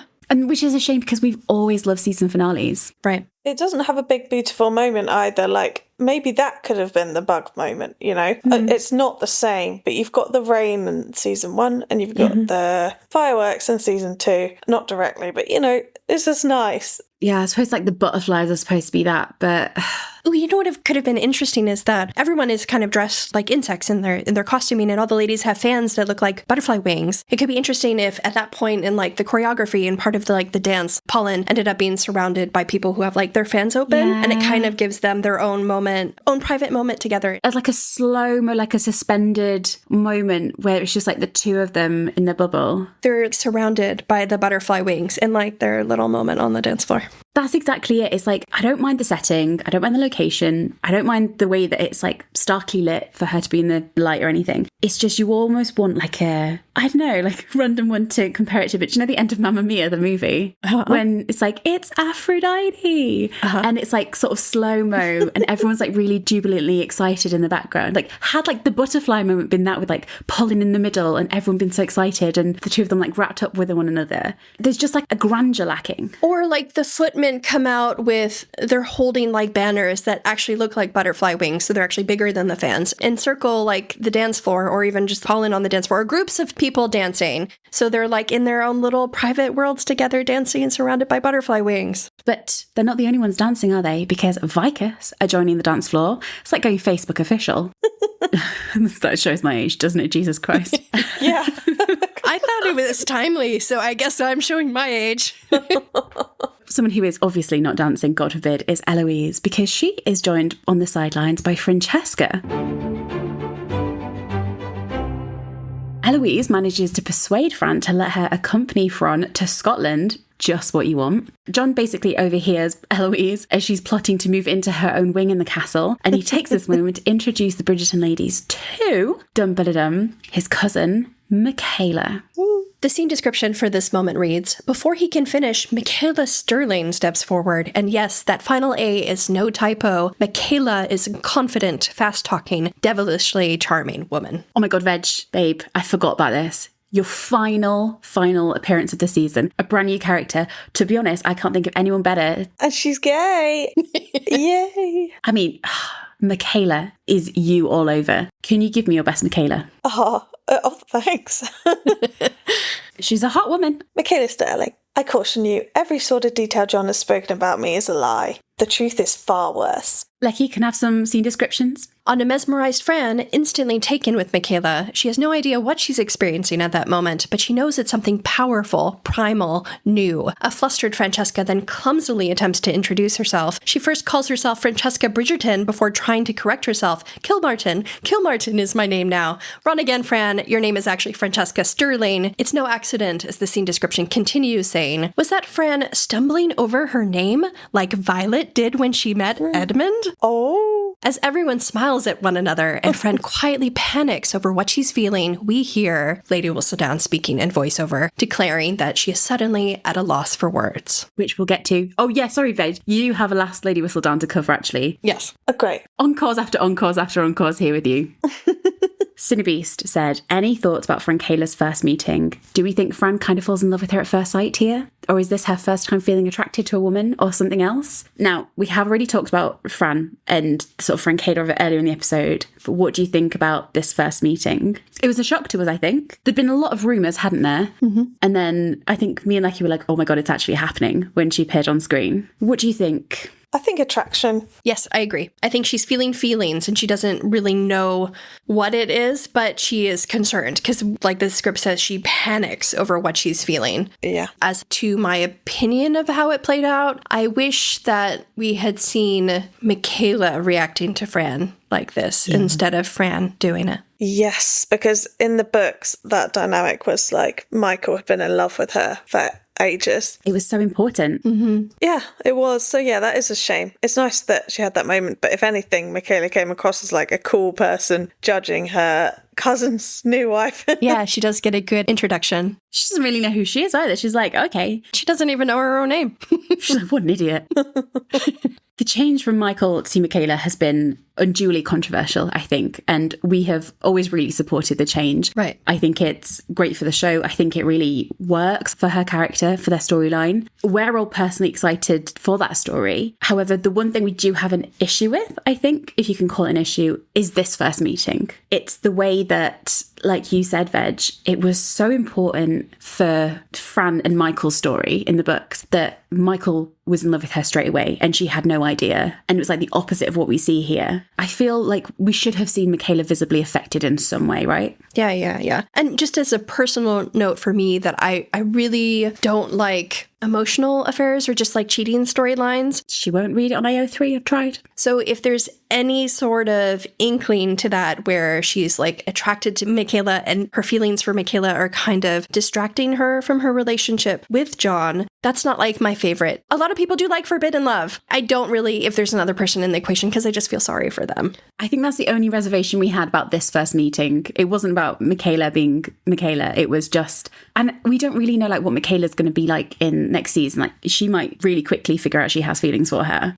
It just felt like such a crucial part of their story that wasn't included, and putting that moment onto Fran, it does lead her into more complicated waters, like the emotional affair side of things, doesn't it? It's going to be so interesting to see how they do this in season 4, because if Michaela is there, you can't really walk back. Fran having such a visceral reaction around Michaela, if they're in the same scene together, you'll probably see her like sneaking glances at Michaela or something like that. And I don't know, I just feel like it has to be portrayed really sensitively because, well, for me, I don't like emotional cheating. Because that was never their storyline in the book, was it? It was never that they necessarily reciprocated or acted on anything before John died. It was always very, Michael had it in silence. Right. So my fear is that they're turning it into a forbidden love story instead of just a second chance love story. Well, we'll find out soon enough. Jess Brownell told them that part of Francesca's exploration going forward will be about whether or not there is something missing in her marriage. You'll just have to wait and see going forward for what we do. Her realizing that something is missing with her marriage with John, I think, works better without her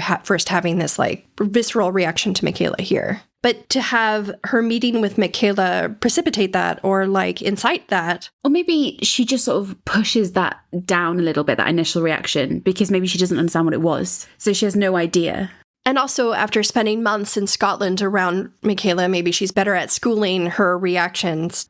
And Eloise, the classic cock block. Right. And if she doesn't even really know what it is, or subconsciously she's not ready to accept what that attraction is and what that means, she could like have buried it so that by the time we see her in season 4, she's more like calm and collected around Michaela. And Hannah Dodd told them that she found out that Michael would be swapped for Michaela very early on in the season 3 process. And she said that Jess had a Zoom with me and told me about the direction they wanted to go in. I'm just so excited and really proud to get to tell that story. We're so lucky to have Masali, and she's the most beautiful person in the world. Oh, no notes. Oh, I love Masali. She was in a BBC show called Noughts and Crosses, which was based on a book that I was like obsessed with when I was younger. So I'd known about her previously, and she is, when she walked on, you're like, oh my God, I can see how exactly she is going to be Michaela. She's the presence, yeah. Yeah, she had the energy. And like for me, Michael's energy easily would work for Michaela. Like I never had an issue with the gender swap because I don't think someone's energy has to be so tied to, you know, whether it's Michael or Michaela to tell that story. So I'm very excited for her to come back. I'm excited to watch them fall in love. I guess I wish this scene had played out a little differently. Wanted to see Michaela fall in love at first sight. I really did. Even though I don't like emotional cheating, I still think that like Fran and Michaela having cute moments together, like I'm going to be affected by that because I'm a sucker for love and I love a good love story. She does. But just the fact that John is there in the equation makes it a little harder until he's gone and buried, you know?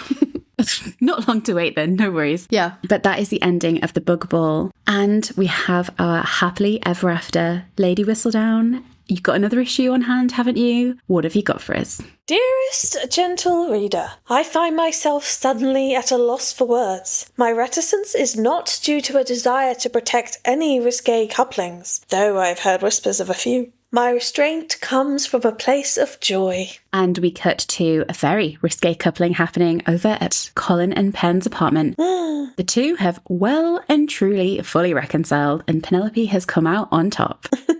The scene description for Pollen's scene simply reads, Colin and Pen make love in their marital bed, Pen on top. There were rumors when the show first came out that an extended Pollen sex scene had been cut, but that's definitely not true. There was nothing missing from the script. Veg, how is she looking? Because, oh my god, that dressing gown. Pen's gown is so gorgeous and flowy. A light blue green with a silky underlayer and waist tie, and with long sleeves falling down over the hands that she has rested on Colin's chest. Her hair looks like a messier version of the ball look, so we can assume it's the same night. Love all of this for her. I do think it's really funny that Pen happily admits that she's too busy getting laid by Colin to do any writing. She's like, been busy, guys. I wonder how the Queen's going to react to that excuse being wheeled out next season when she's constantly late for being publishing. And I also really love the quick apology. She's like, did I ruin your life? Whoops, sorry. Good luck with that. There are a couple of protests from our listeners about this scene. Gabby said the Bridgerton ride scene at the end should have been much longer, in my not so humble opinion. Ride scene. The horse arc has come full force, hasn't it? And Erin said the biggest crime Bridgerton's ever committed is how short the final Pollen sex scene was. They're finally happy and on the same page, and it might be the hottest 20 seconds of television I have ever seen. Agree? The finger trailing that's happening, that low lighting, the mesmerised look on his face, beautiful, guys. I think for me that I didn't need this scene to be longer, but I would have liked to have seen other scenes of emotional intimacy, like them writing together or editing together. I thought you said riding together. No, they're already doing that here. Writing implements or, editing together because they're both writers. So I don't necessarily need to see a scene of physical intimacy, but it would have been nice to have seen another scene of emotional intimacy before the epilogue, I think. Yes. Well, no annulment now. That wedding has been well and truly consummated.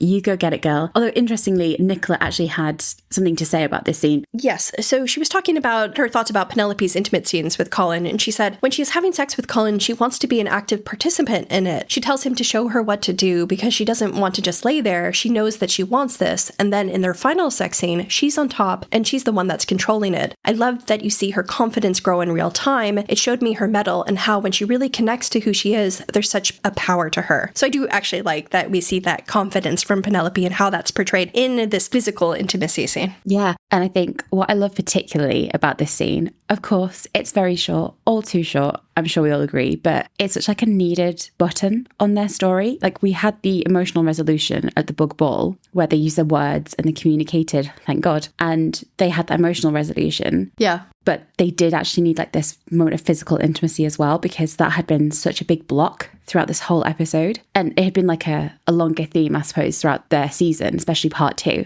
Obviously, especially after the reveal, physical intimacy became this huge block for Colin. And you had that heartbreaking moment with the hot shoulder, cold shoulder. And so, although we've had that beautiful resolution where we know they're together again and they're going to be fine at the book ball, you do need this sort of coda to really reinforce that this aspect of the relationship as well has had a very full reconciliation. I'm sure we can all agree. The way it's shot so tenderly and intimately, obviously it's in the marital bed, which had been a space which had been decimated by this heartbreak and had been turned on its head from this beautiful space in episode 5 to this space of loneliness in this episode. So for us to have this scene, it's not only gorgeous, but it is really essential to the storytelling itself. And so, yeah, although it's brief, it is so needed and so appreciated. Mm-hmm. And it looks like it's the same night as well, doesn't it? Because her makeup and her hair are kind of the same as the book ball. I know it's the same night because it's also the same night as Lady Danbury had that cut hookup that we'll get to in a second. Heartbreaking.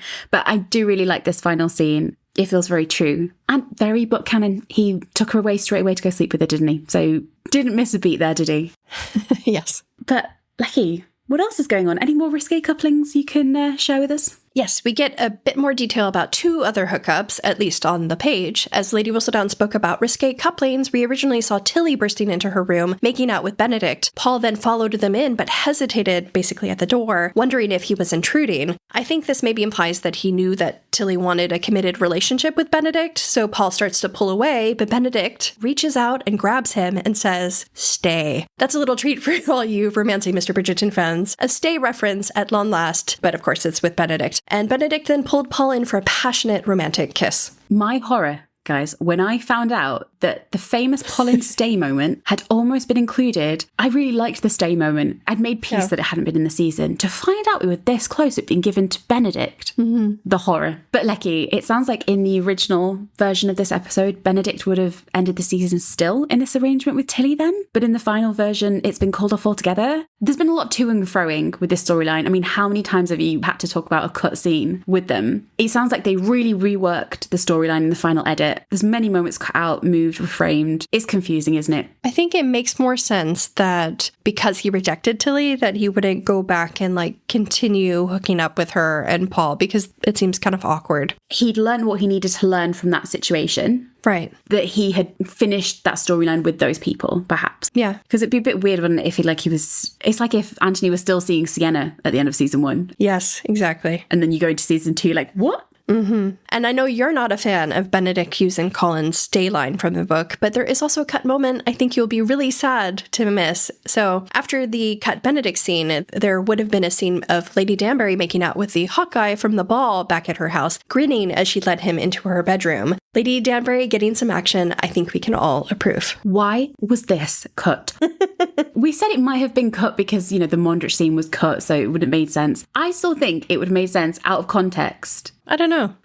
I still think it would have made sense. Even if you'd had that Mondrian scene cut out earlier, where she made the initial eye contact, if you just see her hooking up at a party and having a good time, yeah, what's the harm in that? Yeah, it feels like in line with her character for her to enjoy herself. And also it would be kind of titillating and very Lady Danbury to hook up with a much, much, much younger man. You know what I mean? Yeah, and she said to Pen in that conversation, she was like, I can keep secrets. And then you go see her flirting up. I don't know. I'm very sad. I hope she gets a love interest in season 4. I don't mind who it is. I'd happily have her with any love interest because she deserves it. Although hopefully not Violet's dad. I assume he's dead. I mean, that would be disturbing because I assume he is dead. No, thank you.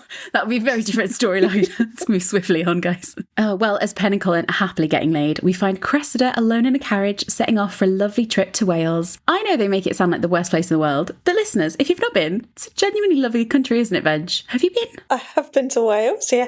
I went a lot in my Doctor Who days, Aw, cute. A lot of Doctor Who sightseeing.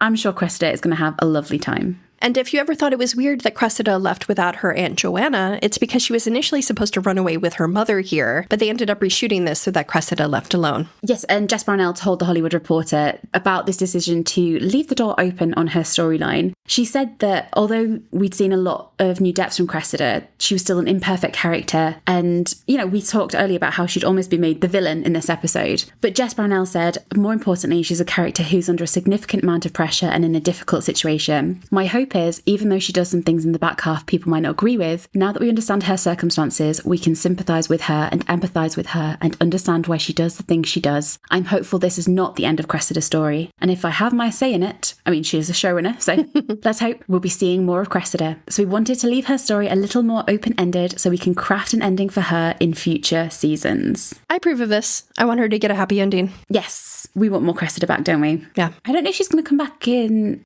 she has been promoting season 4 a little bit, though, hasn't she, Jess Madsen? She did. She shared some things to her stories on Instagram, so it seems like she may return. I think she could also maybe come back in season 5. I'm not too bothered when. I just want her back because I think brilliant character, brilliant actress, a lot of untapped potential for the future. And she deserves a happy ending. She really does. And if you're a Bridgerton fan, you're a fan of happy endings, you should want Cressida to have a happy ending, and I do. Yes, because the women are not the villains in this story. It's the system, right? And they're fighting for their happy endings amongst it.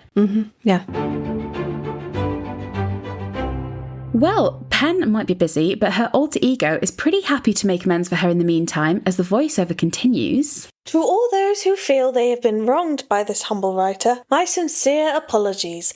I wish you only the best. I like that line was timed over Cressida's exit. It's kind of playing both on Cressida having pretended to be Lady Whistledown and caused harm, but then also a harm being done onto Cressida as well. Also, Cressida humbled. Yeah, 100%. Yeah. But yeah, a nice bit of timing there. And one final note before we say goodbye to Cressida. Hilariously, the location they are using for the scene is the exterior of Basildon Park, which is always used for Penelope's house in the show. So it kind of looks like Cressida's leaving Featherington House instead of her own. Maybe she tried to call on Pen and realized Penelope was very busy.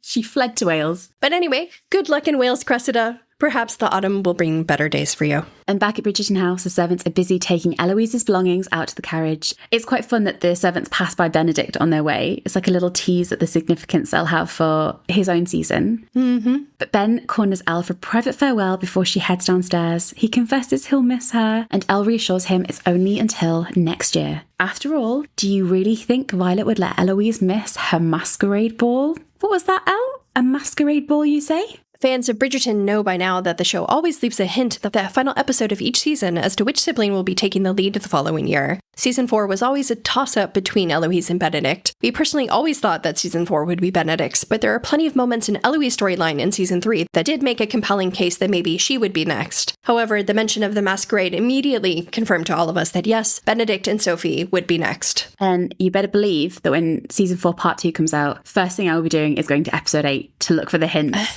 to see if Eloise is going to be Season 5. True. That's literally, I don't give a shit. Immediately fast forwarding. And you know what, Lek? A masquerade sounds like the event of the season, so we'll all be there. Unfortunately for us, the Season 4 promo has been extremely coy, actually, when it comes to showing the masquerade, so... They haven't been coy at showing the masquerade.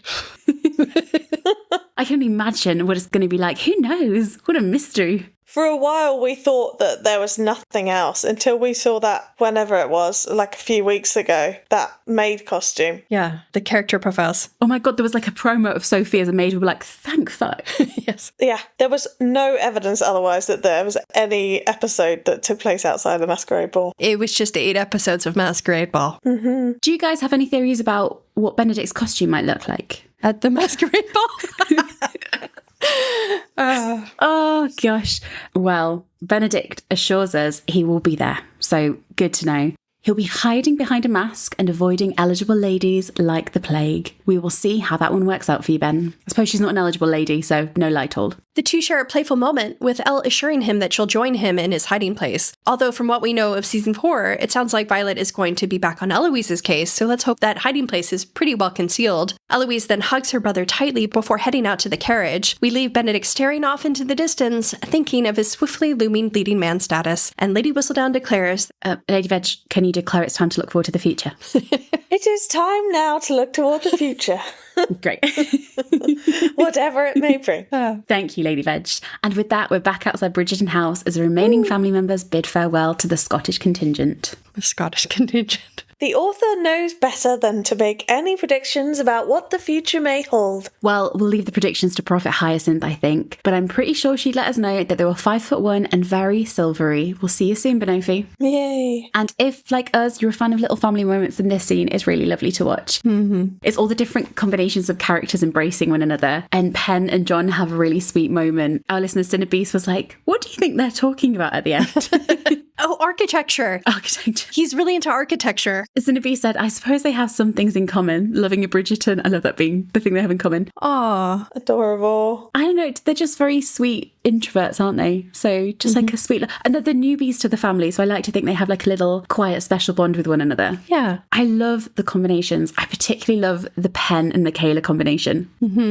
Great conversations being had there. It reminds me of like Penelope and Michael when they're written about in fan fiction. It's always like the thing they have in common is their unrequited love. Oh, yeah. Yes. And of course, the Bridgerton staff watch on very quietly, not yet knowing that they will shortly be stepping to the front of the story. But we are, of course, reaching the end of our love story. Sounds like I'm breaking it with you all. And Penelope is fully part of the Bridgerton family now, dressed in the finest blue. Oh. In fact, that dress is looking very familiar. Is it not, Veg? Pen is re-wearing one of my leaves. Cast your mind back to Pen's early flirting with Devers because Pen is wearing a 303 look here. This is the prettiest blue ever. I want everything I own to be in this colour, please, thank you. She also looks really comfortable now. Her hair, which is tucked to one side, was apparently inspired by Julia Roberts. I love this look, but I think it's hilarious that she's wearing like a fancy soiree dress from a simple family goodbye. It's like, is this what it means to be filthy rich Bridgerton now? Yeah. But thankfully, there's not a Debbling in sight. There is also a distinct lack of flaming torches and pitchforks in the scene, so we can only assume that the Bridgerton family have fully embraced Penelope and Lady Whistledown. Oh, I thought you were going to say that, like, the mob hasn't yet shown up for Penelope. They're giving her a grace period. No, you pan across and they're in the distance. Go and hunt her and find her and kill her. Kill the witch! Exactly. And this is more than just a service to Queen Charlotte.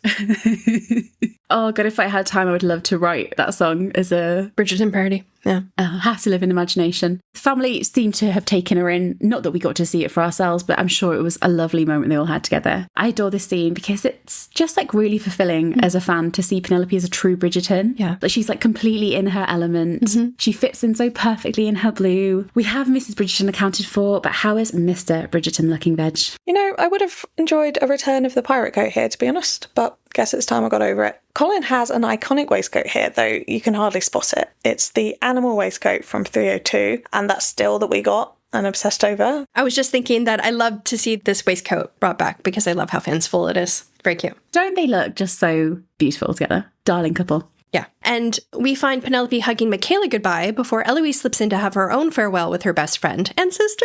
Oh. The two friends, sisters, share a warm embrace as Colin walks over to join them. Of course, Pollen were the main love story of this season, but the relationship between Penelope and Eloise has been equally significant for Penelope this season. And always, really. Penelope's were always described as the second love story of the year. Sorry, Fran. And it's really moving to see them have a moment together before they go into their own separate adventures for now. The two are not only best friends again, but they are sisters, as we said. Oh, I love it. I love it. And as Lady Whistledown assures us, with every closing chapter, the story is sure to grow richer and deeper. Eloise, hand in hand with Michaela, another great combo, heads to the carriage with Fran following closely behind. As they pile in, the remaining Bridgertons stand together to wave them goodbye. Penelope has her arms tightly around Colin's. I love the little detail of her like lovingly rubbing his arm. It's like such a wife moment. oh yeah, I love that. Before Violet joins them on his right, there's such a divine shot of a joyous Eloise, like she's like brimming with happiness, looking at Penelope through the carriage, and she places her hand against the glass to sort of reach out to her one last time.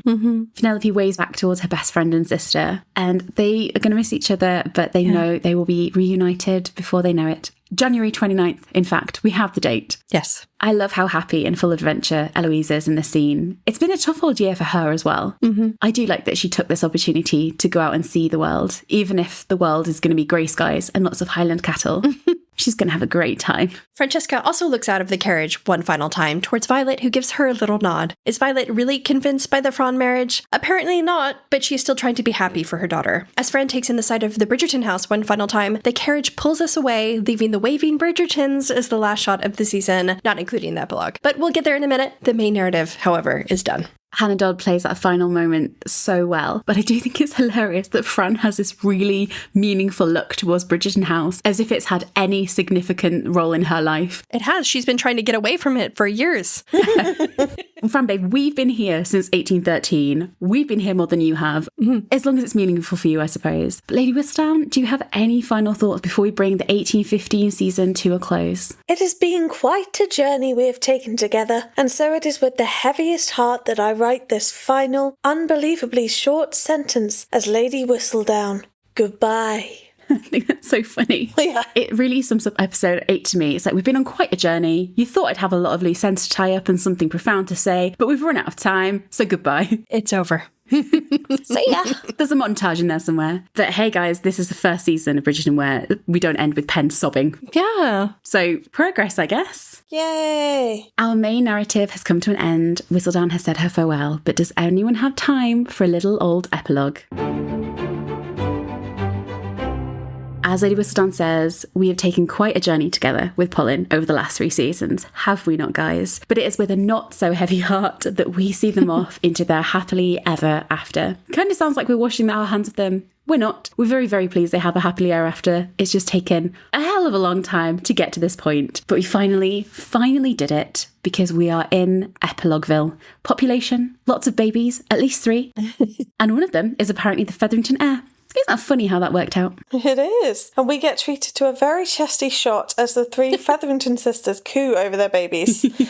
And how are the next generation of Featheringtons looking veg? We have some lovely little mini outfits here. Hopefully not as time consuming to make as some of the dresses in the season, but you never know, because I think baby outfits are quite expensive to make. Baby Philomena Finch is our yellow princess with big cute, because she's an infant, bow in her hair. It's sweet, but it does remind me a bit of that thing where people put bows on their baby girls so people don't mistake them for boys. Her dress is green and purple mostly, and is adorned with little bugs. Butterflies specifically. How cute. And although the Dankworth baby is unnamed in this episode, James Foon revealed to us last year when we interviewed him that he and Bessie Carter decided that their baby was named Petunia Dankworth, or as she's more affectionately known, Petty Dankworth. How fitting. So Miss Petunia is our queen in green and peach. Her headpiece looks like it's meant to be a little raspberry bush, I think. Just adorable. Baby Lord Featherington, on the other hand, is opting for something a little less colourful, just a long old gown, white, and that's leading fans to speculate that this gathering is for the new Lord's christening. And how is our favourite ex-Featherington looking veg?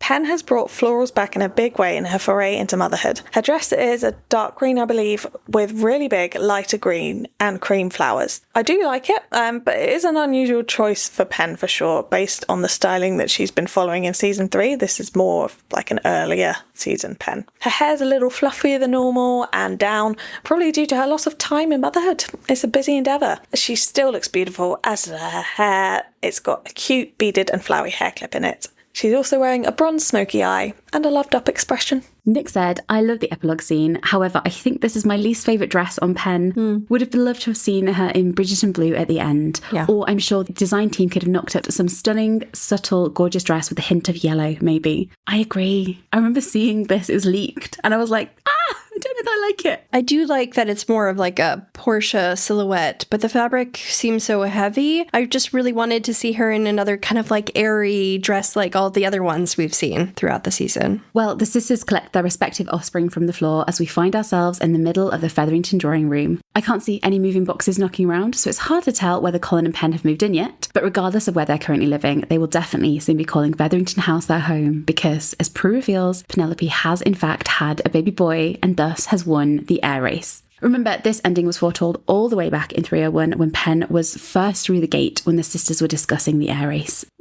Prophecy has been fulfilled. Also symbolizing labour, literally the baby coming out, going through the gate. Oh God, I feel like I've been through labour. Congratulations are in order to Colin, whose innate competitive Bridgerton spirit saw them over the finish line. He came, he saw, he conquered. Indeed. And our listener Frederic said, not so much a question, but would love to get your thoughts on the first Pollen baby being a boy. I get they painted themselves into a corner with the air plot, but after changing Amelia for Augie for no reason, it felt weird to me to change it again for a firstborn son. For a show that's taking such a fresh approach to regular Regency customs, it's interesting that this is a line they don't cross. It also gave them an out to remove Pen's friendship with Agatha, which I know we all mourned. I agree. This is another thing where it's like the plot required it, you know? Yeah, because we assume, right, that Cantonese baby will be Edmund, just because that makes sense for their storyline. Yeah. But I was disappointed, like, is every Bridgerton child going to be bloody boy to fit this sort of Regency standard? And it is very frustrating as well about Agatha. Yeah, and it's just annoying in general, I think. Is it now a good time to have my short issue with this epilogue? Yeah, no, by all means, pull up the epilogue issue. Like the baby boy thing as well. Yes, it made sense with the air plot, but at the same time, like, they're not going to do that much air raising, and so it could have been one of the others. Like a subversion that it didn't matter. And I love babies, and I do intend to have babies, but how that is the final thing, you know, it's quite... You wanted more happily married writer Pollen before they kind of settle down. Yeah. Because they're so young. Yeah, and they're also the youngest of the other Bridgerton couples. We pictured them sailing off on a boat together. And I know that was just Colin's escape, but he had a nice time doing it. Our listener Nick said, having a baby after a first sexual experience at 19, plus no courtship and a fraught engagement, Oh, shit. isn't romantic to me, so going right into new parent life felt sad and flat. Yes. Now that I have a little distance, I can enjoy the epilogue for what it is. Beautiful sunshine, kisses, dreams coming true. It's not really what I wanted for Pollen. Yeah, I feel like Colin very much wanted to be a family man, so it's happy in that respect, in that Colin has always kind of wanted to be perceived as a man. He's always wanted to be a father. Yeah. He loves children, so giving him a baby is great or whatever. But it also would have been cute if they had delayed that a little bit. So I don't know if we needed the erase this season. Hilariously, I think one of the production aspects that was this storyline was motivated a lot by them wanting to just use the Featherington set next season. And so it made sense to move them in. Yeah. I'm like, could we have not had Colin buy out Porsche or something to get them in the house? As Penelope holds up her unnamed child, the grandmother's fawn over him, Violet points out that the new Lord Featherington is quite handsome. Colin oils his way into the conversation and scene by quipping, gets that from his father. Adorable. And how is, I wrote Daddy Colin, but I don't know that I can say that with a straight face. You can say Plant Daddy, but not Daddy Colin. No, I can't do it. All right. No, I am not going to call him Daddy Colin. Absolutely not. Colin, who is a father, is wearing his cold shoulder leafy waistcoat. Finally getting over that cold shoulder. But other than that waistcoat, I much prefer the doting look on his face. Cute. Look at him. He suits fatherhood. As Penelope laughs at his words, she tells the unnamed baby that your father is always trying to distract with a clever word and a beguiling smile, to which he replies, "You think my smile is beguiling?" I think this is super cute. I love this exchange between Pollen. It's really playful. Colin places a protective hand on his son before leaning in for a kiss with his wife, at which point I lose my mind because it cuts away from them so quickly. It's can we just sort of lingered for a second? We only waited 3 seasons to get to this point. Drives me crazy every time. Prudence might be still finding it hard to believe that Penelope had the heir. Philippa says she is happy they had daughters. Then Lady Featherington assures them that she's certain they will both marry well. Give them a minute, Portia. They're still babies. Jesus Christ. But Portia is all smiles as she fawns over her new grandchildren, the future of the family secured at long last. I mean, the future of the family is in the hands of a newborn, but still. I'm sure Colin will do a great job in the meantime. He definitely looks right at home in Featherington House, at least. Also, if you thought Portia was the only Featherington relation obsessed with Colin, think again. There's also a hilarious moment in the scene description here where Prudence gets jealous of Colin doting on Philomena, Philippa's baby. As she's explaining that writing runs in the family, it says, as Colin takes Philomena's little hand, Prudence pushes her baby toward Colin for attention as well. Look, it's been very well established at this point that Colin has never met a baby he doesn't love. So he's having the time of his life being the fun uncle with his nieces. But what's this I'm hearing about a book, Leck? Fans of writer Colin will be thrilled to know that Colin is now a published author and is seemingly inspiring the next generation of Featheringtons already. As he tells Philippa, he could not have written his book without Philomena's Auntie Penelope. I love how he says Auntie Penelope as an aside. I just love it. Auntie Penelope. So not only has he finished his book, but he did take Penelope up on her offer of editing his writing. Oh. After a whole season of Colin's writing being both an insecurity and a source of great tension for Pollen, the epilogue finds that writing is now a shared joy between them, with Pen beaming with happiness at Colin's praise of her. I need the ISBN of that book pronto. Do we at least have a title? Is it available for pre-order? You're in luck, as there's already a copy of Colin's book in this very room. We find Gregory reading a copy on the sofa next to a sleeping Finch. It will surprise no one to know that Finch is a devoted father who has evidently been up all night with Philomena. But actually, remember when we asked Lauren MacDonald why Finch was so tired in episode 4, and he said he was just really bored by society events, so maybe he's just really bored by this gathering. Maybe you're just bored by the babies. We'll have to ask Lauren. But thanks to Gregory, we see that Colin's book is called, prepare yourself, Travels with Myself. Now, Lecky, why is that big hitter for us? We're just going to take a little walk down memory lane to season 2, episode 202, when Colin was describing traveling with himself. Myself. He's like, I met someone so cool. He's like, I've had the most amazing conversations. And she's like, oh my God, who is it? Is it me? It's me, isn't it? It's me, isn't it? It's like, myself. and she just deflates.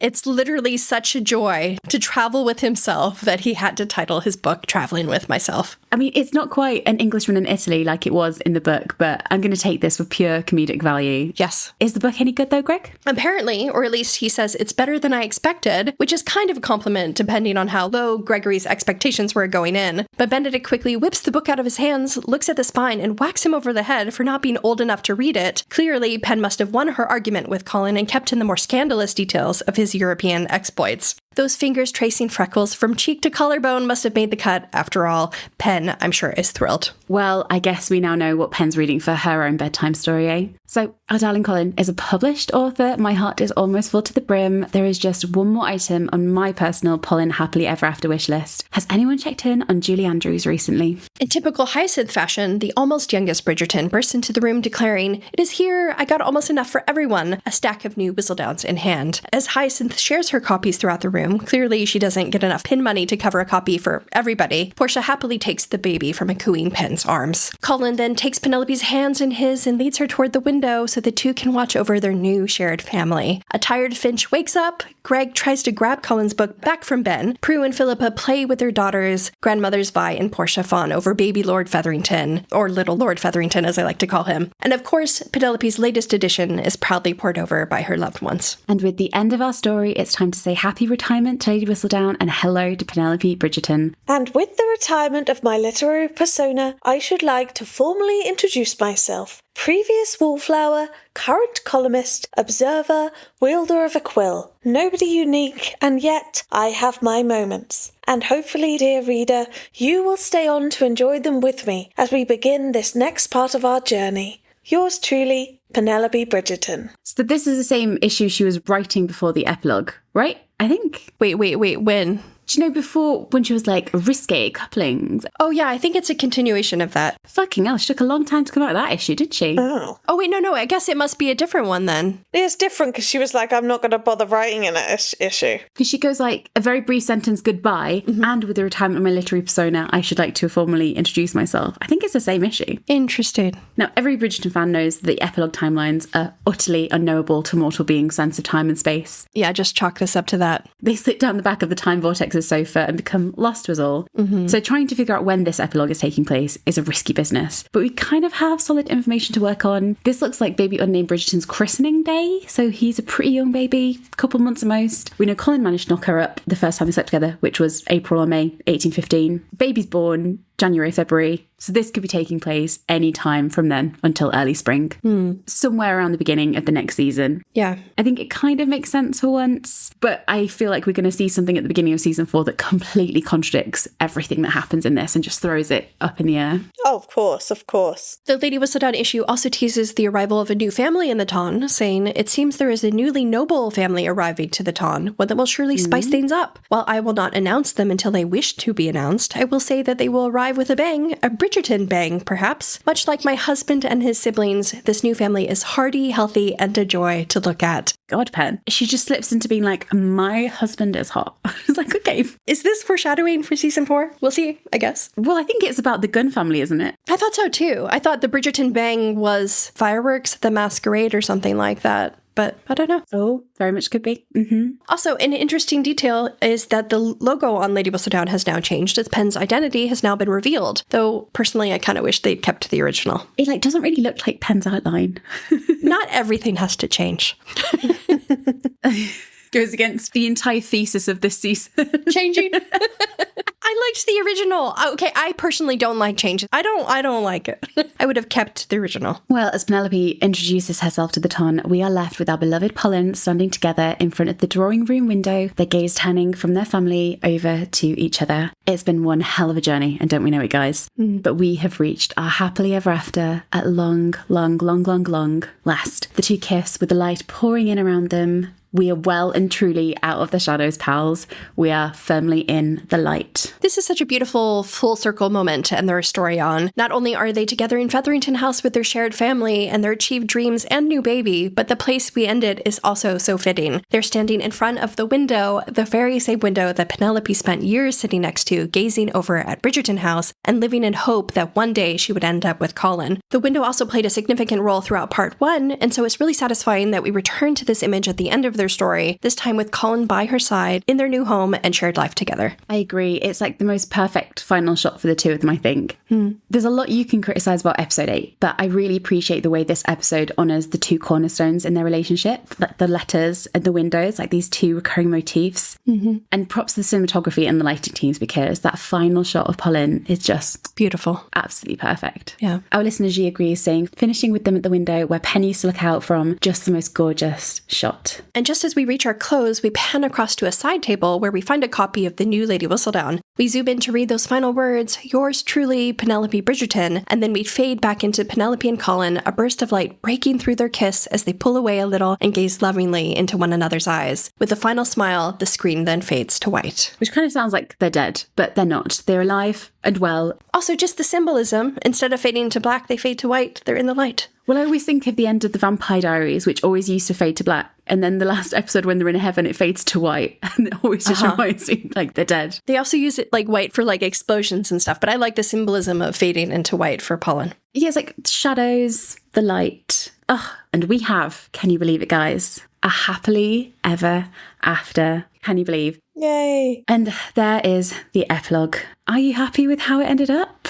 Our listener G said the epilogue is so great. I've always wanted Pollen to travel, but for the series, I love they end up across the square. So with Little Lord Featherington, this epilogue was just the best we could have gone. And that's probably the best way to put it, isn't it, right? Yeah. We had our wants. It became very clear they were going in a very certain direction. This is the best of that scenario. The best resolution of that, yeah. What I like about the epilogue is I love seeing the two families together. Like the merging of the personalities is so earned. I love that Pollen stand back and watch over them with the window. I think we all agree that a baby was like never an essential part of the happy ever after. And I also agree with you, Veg, that I would have preferred for it to have been just the two of them for longer. Like if they're going to have kids like season 4, season 5, fair enough. But Get out of your teens first. but I had two absolute musts for the epilogue that like had to happen for me. Otherwise I'd been really disappointed. Colin had to be an author. Right. I really wanted him to be an actual published author. Check. I still really wanted Penelope to be writing in some capacity. Check. It didn't necessarily have to be Whistledown or anything. I just needed her to continue. So I got those two wishes. Anything else is fine with me. And it does tie up the tension of the Featherington sisters and Porsche. Like there's a beautiful resolution within that too, which we all agree has been one of the best aspects of the season. Do you like that she retired Whistledown though and became herself? How's that going to work in like actual effect? I don't know. It'll be interesting to see how it plays out. Remains to be seen. Yeah, I wonder how they're going to utilize Julie Andrews next season, and the merging of Lady Whistledown and Penelope Bridgerton is interesting. I don't really know how they're going to tackle it exactly. We'll see. But guys, we have done it. Yay! That is the end. You know, by the time you hear this, it'll be mere days before the next season's coming through. So it should be like this giant moment of like, oh my gosh, the end. And it's like just until like 5 minutes later, and then we'll get the next bit. Yeah.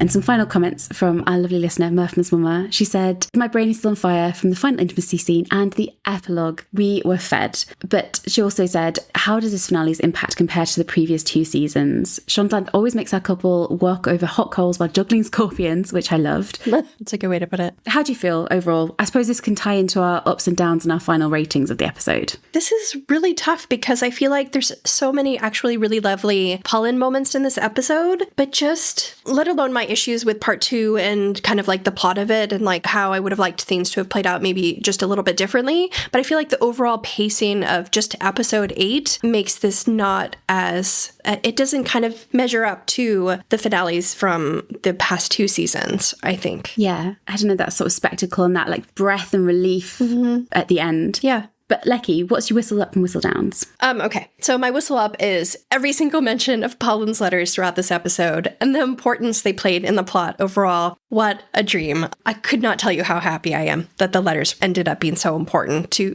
Colin as I always thought they would be. Love that. And then my Whistledown is maybe this episode not being split into 2 or more episodes. Like I said, I just felt the pacing was a bit rushed, and I would have especially liked to have seen Pen and Colin doing more in the lead up to the bug ball, namely Colin also doing more in the lead up to the bug ball. But yeah. And final bow ratings? Just as a reminder, our ratings are from 0 to 12, and the fewer bows, the better. I think we've got Beans back for a little bow rating. Beans, what did you think of the episode, and what is your bow rating? My bow rating is a 4. Okay. That's very high. Yeah, it's a 4. Mm-hmm. Well, because the less bows, the better, right? Yeah. Right. You enjoyed it. I think there's so much that, like, I wish didn't happen or would have been different in the season finale. Mm-hmm. And while there were a lot of, like, really beautiful moments, and I think it sort of got, like, the bow tie method that they so love to do in Bridgerton, it still feels unfinished in my book. It wasn't my particular favorite. Mm-hmm. That's why I rate it a 4. As an episode, any final thoughts? Overall thoughts, I mean, it was cute. Like I said, there were very high highs, very low lows.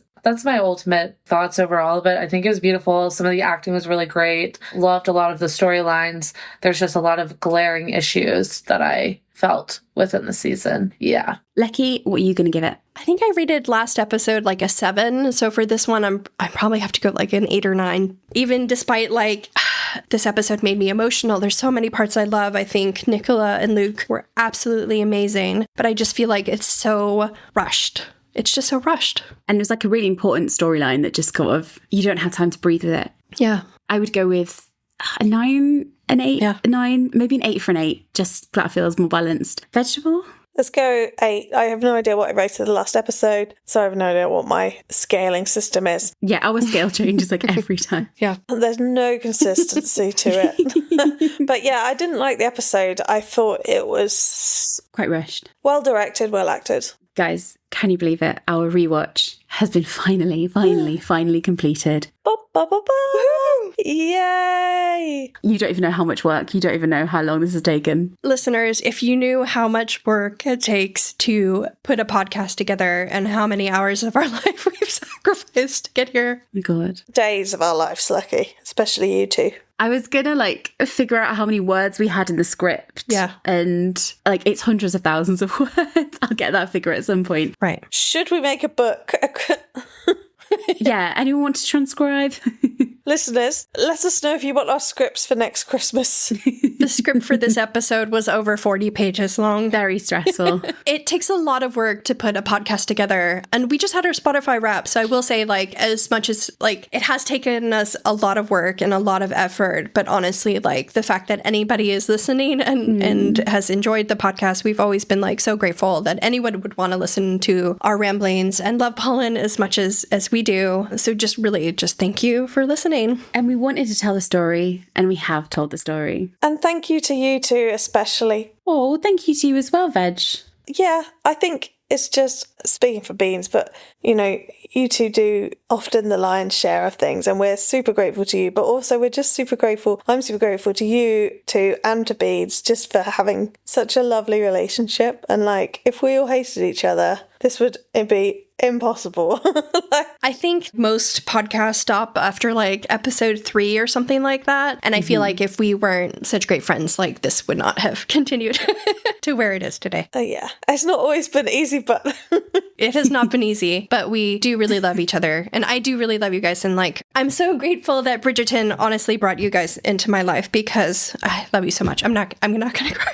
Oh my God, guys, I didn't know I was having a love declaration at the end. Yeah. Oh my God, Lecky's about to cry. Oh, we love you, Lek. I genuinely love you, and it's made everything like worth it. So. Oh. And thank you again to our listeners. Yes, thank you, listeners. We couldn't have done it without you. And honestly, we didn't even know we'd get an episode out to you because we had to re-record like our first episode like 3 times. Oh my God. Oh yeah, that first episode. Anyway, guys, we have come to the end of this love story. It's mere days away from the next love story. Oh. I'm hoping we'll get it out before then, but dear Lord. We will, I'm determined. Enjoy season 4, guys. Until then, where can everyone find us? You can find us on Instagram and TikTok at whatabarbpod. And you can find us over on YouTube or on all your favourite podcast platforms. And you can also find us on patreon.com/whatabouttpod. Do you want me to do one last song for you guys? Yes, if you have one. Yeah, let's do it. Let's do the final song of the season. I'm gonna need y'all to join with me, okay? Oh, Oh my god, okay. I don't know what we're doing. Are we ready? An impromptu performance. ready. Shit, I don't remember the lyrics. I don't know them either, if it makes you feel better, because I don't know what the song is. We don't know what we're singing, so you can't ask us. I don't know what's happening. Okay. Look at the stars. Look how they shine for you. Oh god. And everything you do. And it was all yellow. Woo! There you go. Pollen over and out.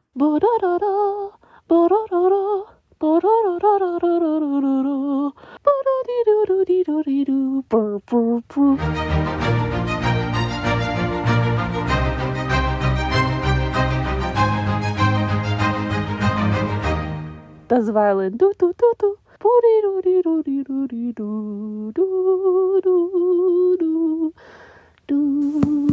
A Polin podcast.